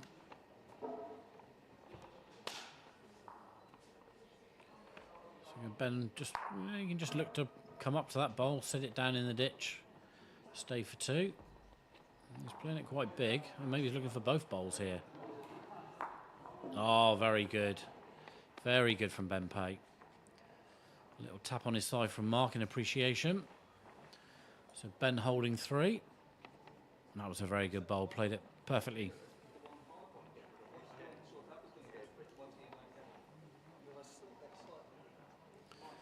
So similar bowl from Mark now, just wants to put that bowl back in place. How's your weight, Mark? Needs to stop. It's going to do it, I think. Will it drop back? No, it won't. Just a bowl heavy. Good effort.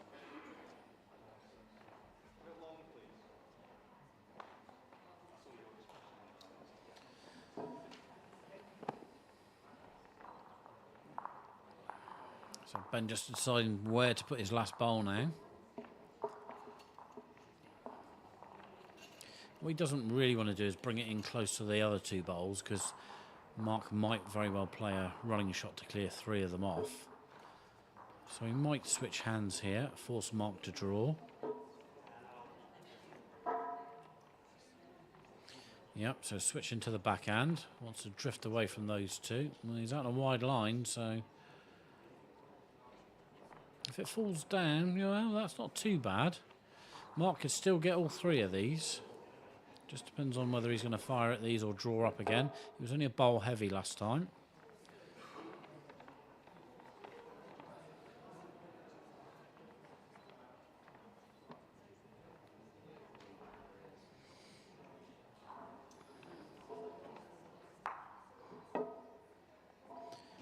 No, I think Mark's sticking with the draw. Just needs to make a slight adjustment on his last bowl.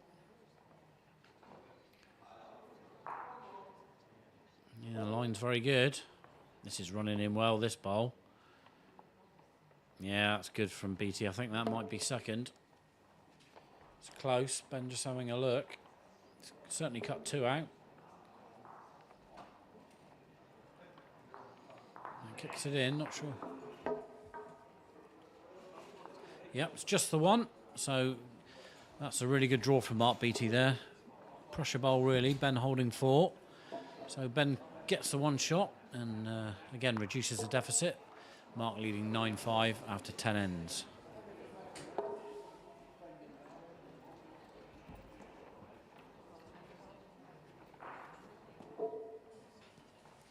Well, that really would have brought Ben back into the game if he'd picked up even a 3 or the 4. As it is, it's a 4-shot deficit. We've got 2 ends to play. Yeah, strong start from Ben. Gets the toucher he wants.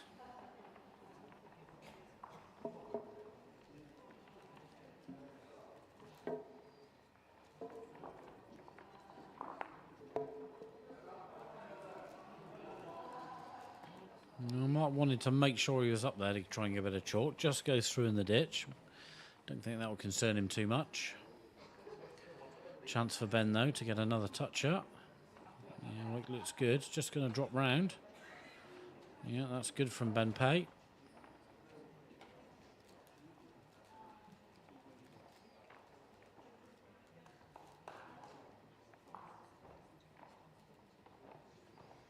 So Mark looking for that slight adjustment now. Weight certainly looks a bit better here. Will it drop on? Not a toucher. Yeah, as I say, I don't think Ben will be short on this. Playing it on the forehand, so Jack into the corner. Or Mark's bowl clean in the ditch. Needs to get down. Yeah, it's good. He's unlucky, just killed his back bowl.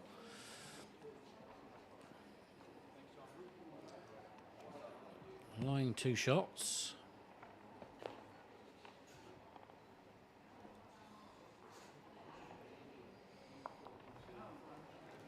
Ben will be desperate to try and get a 3 here. Give himself a chance on the last end. Good effort from Ben getting back into this match.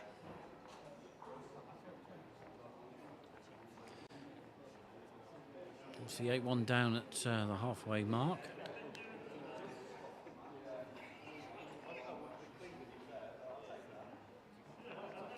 So Mark drawing up, wants to get between the red and the blue bowl. It's a good effort. Will it stop in time? Very good.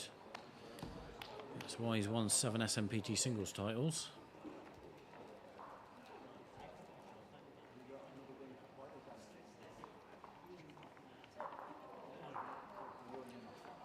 So Ben looking to drop round his own bowl. Turn Marks into the ditch.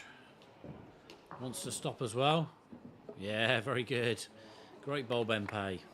Yeah, clap of appreciation from Mark. So back to holding the 3 he really desperately wants. Can Mark save himself as he did in the previous end?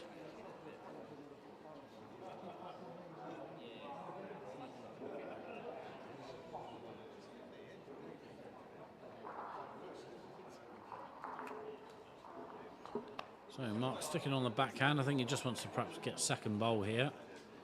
Needs to find the gap. And he's done that. That's good from Beattie. Very good. So it'll be a single for Ben Pay on this penultimate end. Reduces his deficit to 9-6. And we've got the last end of the match coming up.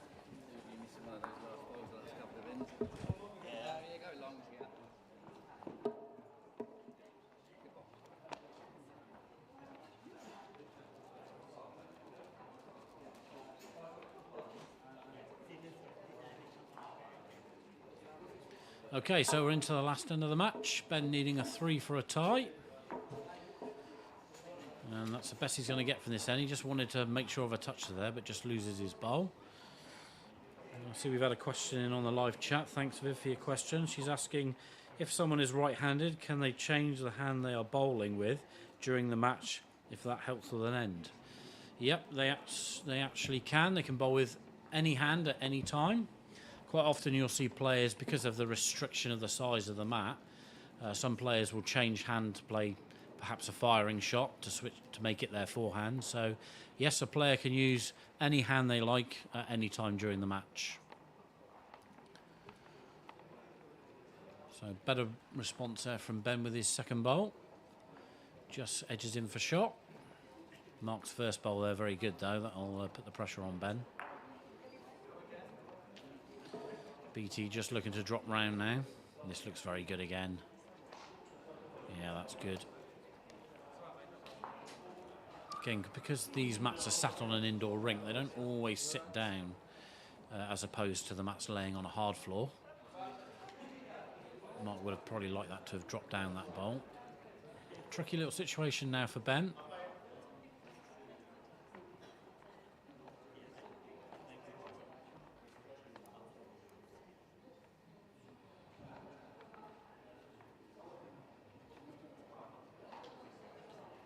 So Ben down the backhand side, just looking to edge round his own bowl. Oh, unlucky, just wanted to drift that, would have been a good bowl.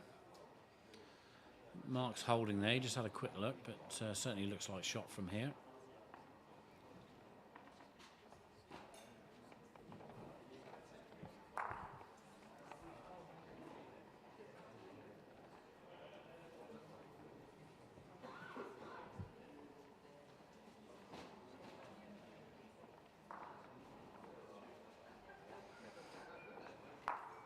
Yeah, good from Mark. It's just a nice, easy shot to play that. Ben obviously needing 3 for a tie. So Mark taking away his bowl. Ben obviously losing his first bowl of the end. So Ben just having a look down this forehand now. See if maybe he can kill the jack.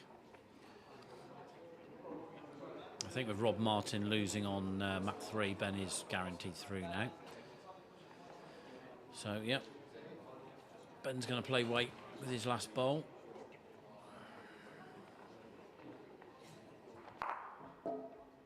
Yeah, he's unlucky. Just chips his own out, gets a touch on the jack, but it's 2 to Mark. So one more bowl to come in this match. Mark's guaranteed the win unless he does something very silly. But that will consolidate Mark's position as second in the group.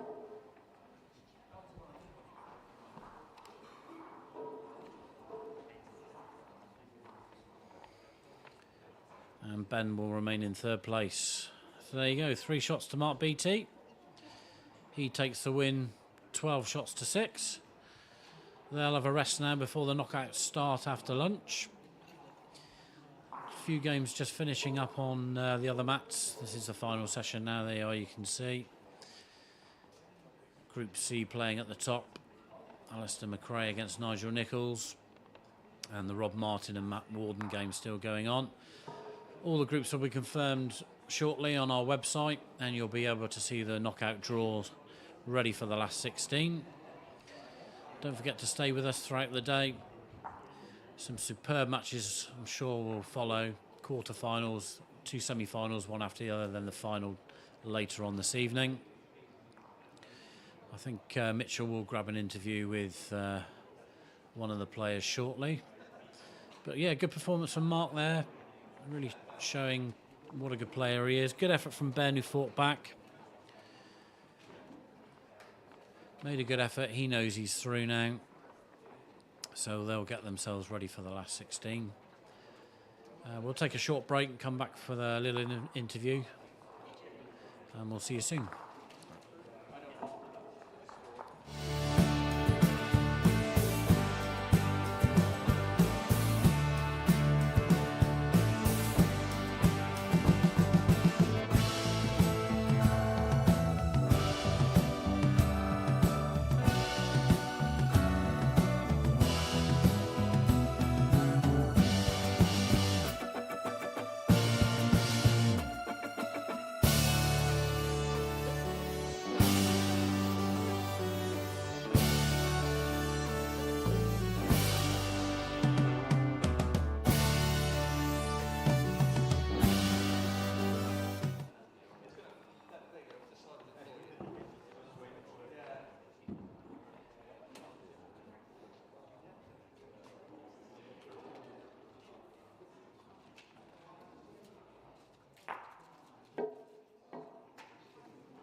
It doesn't matter. It doesn't matter.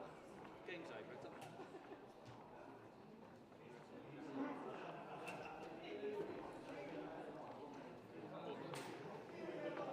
I couldn't resist that. Sorry.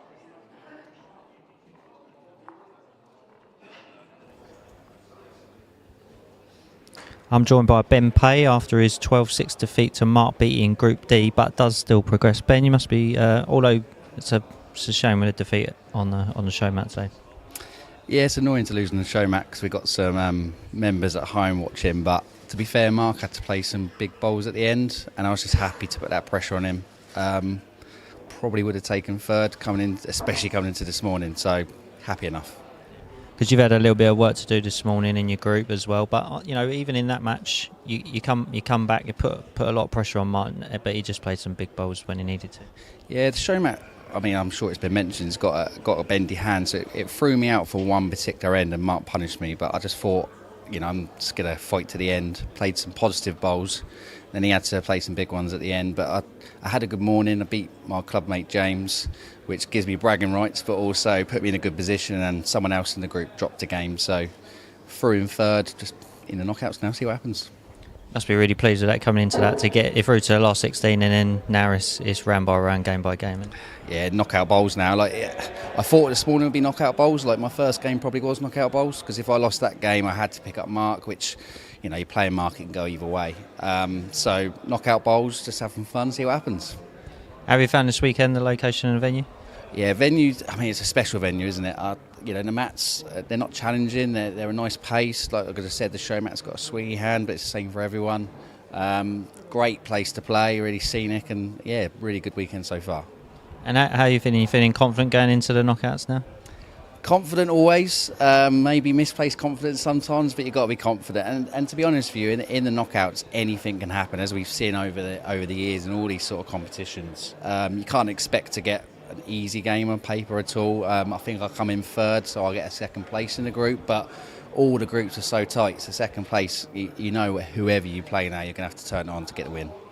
And you've also had to dig in deep a lot this weekend as well. Like from the start of the day yesterday, you're in a bit of trouble, but you've ground yourself through and got yourself through into third as well. Yeah, I put myself in a bad situation going into this morning. I lost a game to Matty Warden, which I didn't play that badly, but the scoreline would make it look like. And then the next game I just didn't turn up, and you can't do that. Whoever you're going to play in this sort of competition, if you don't turn up, you're going to suffer. So put myself in a bad situation, but we've all been there in bowls. You just got to go again, and I went again this morning. Okay, I've just got a loss, but like I've said, I would have taken third all day long.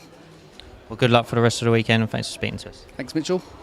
And don't forget that stay tuned, because we'll be going live for the last 16 at 1:45.